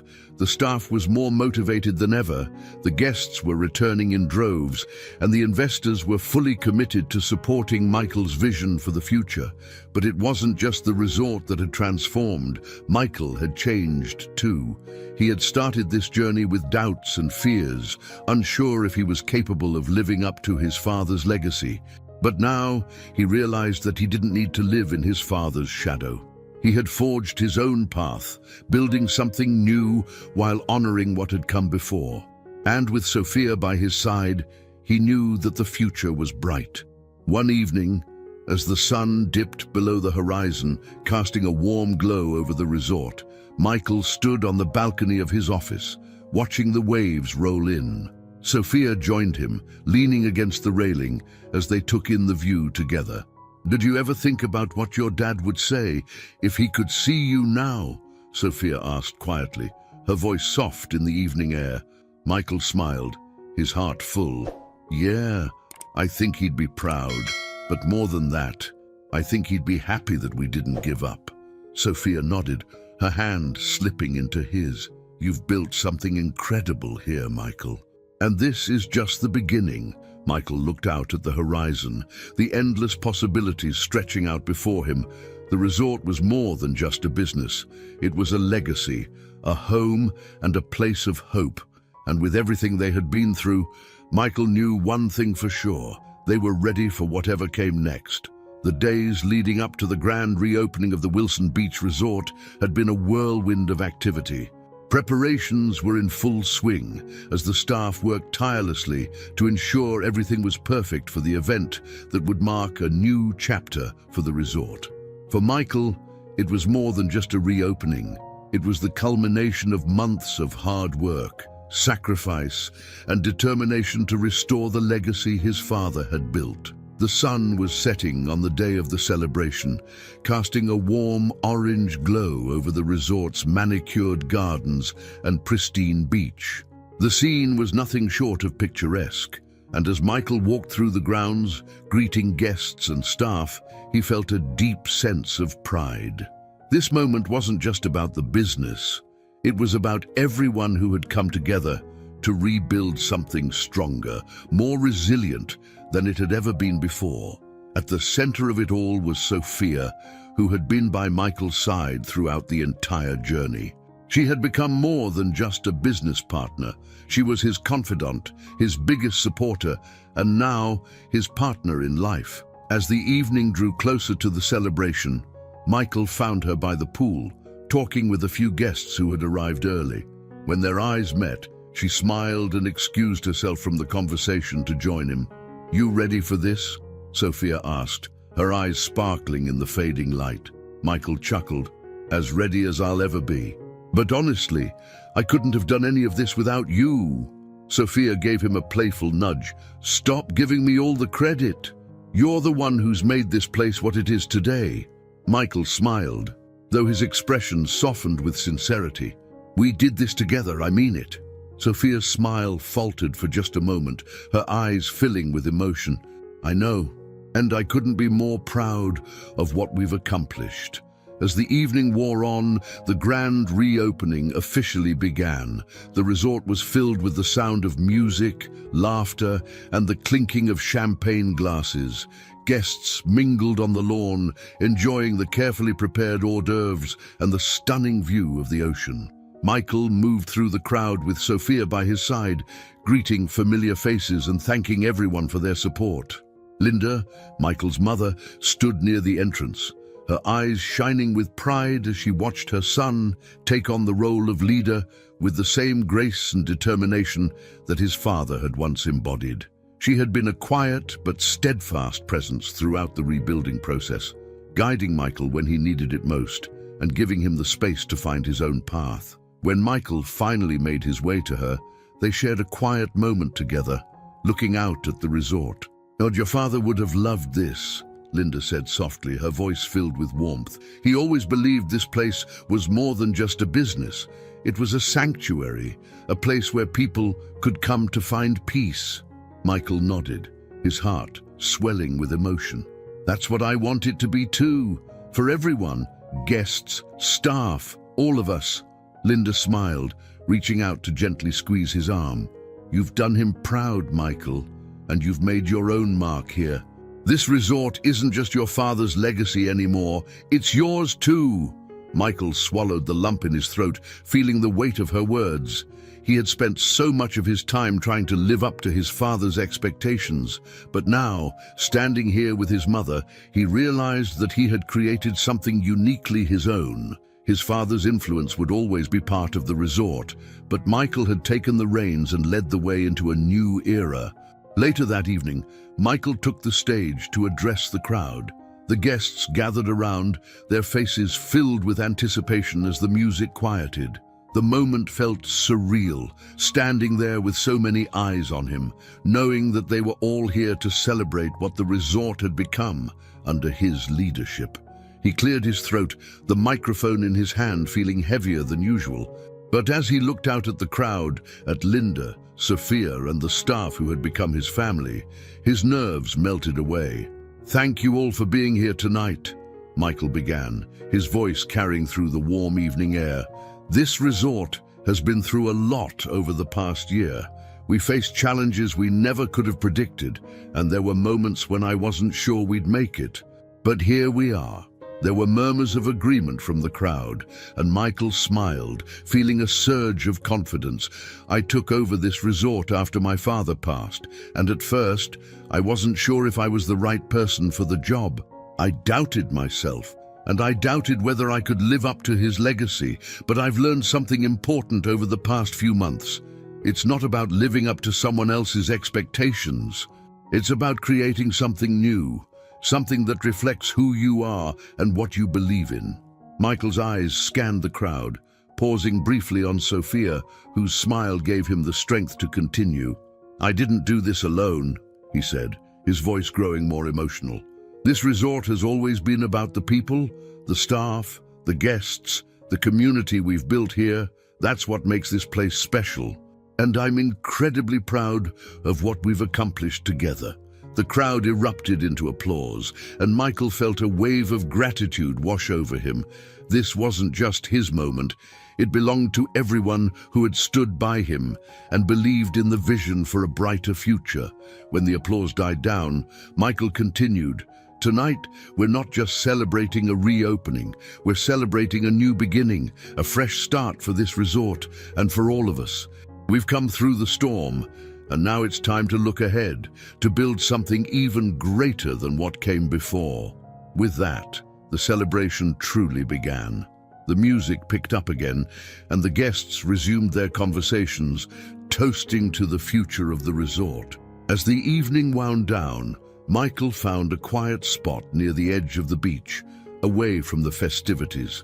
The sound of the waves crashing against the shore was soothing, and for the first time in a long while, he felt at peace. Sophia joined him, slipping her hand into his as they stood together, watching the moonlight dance on the water.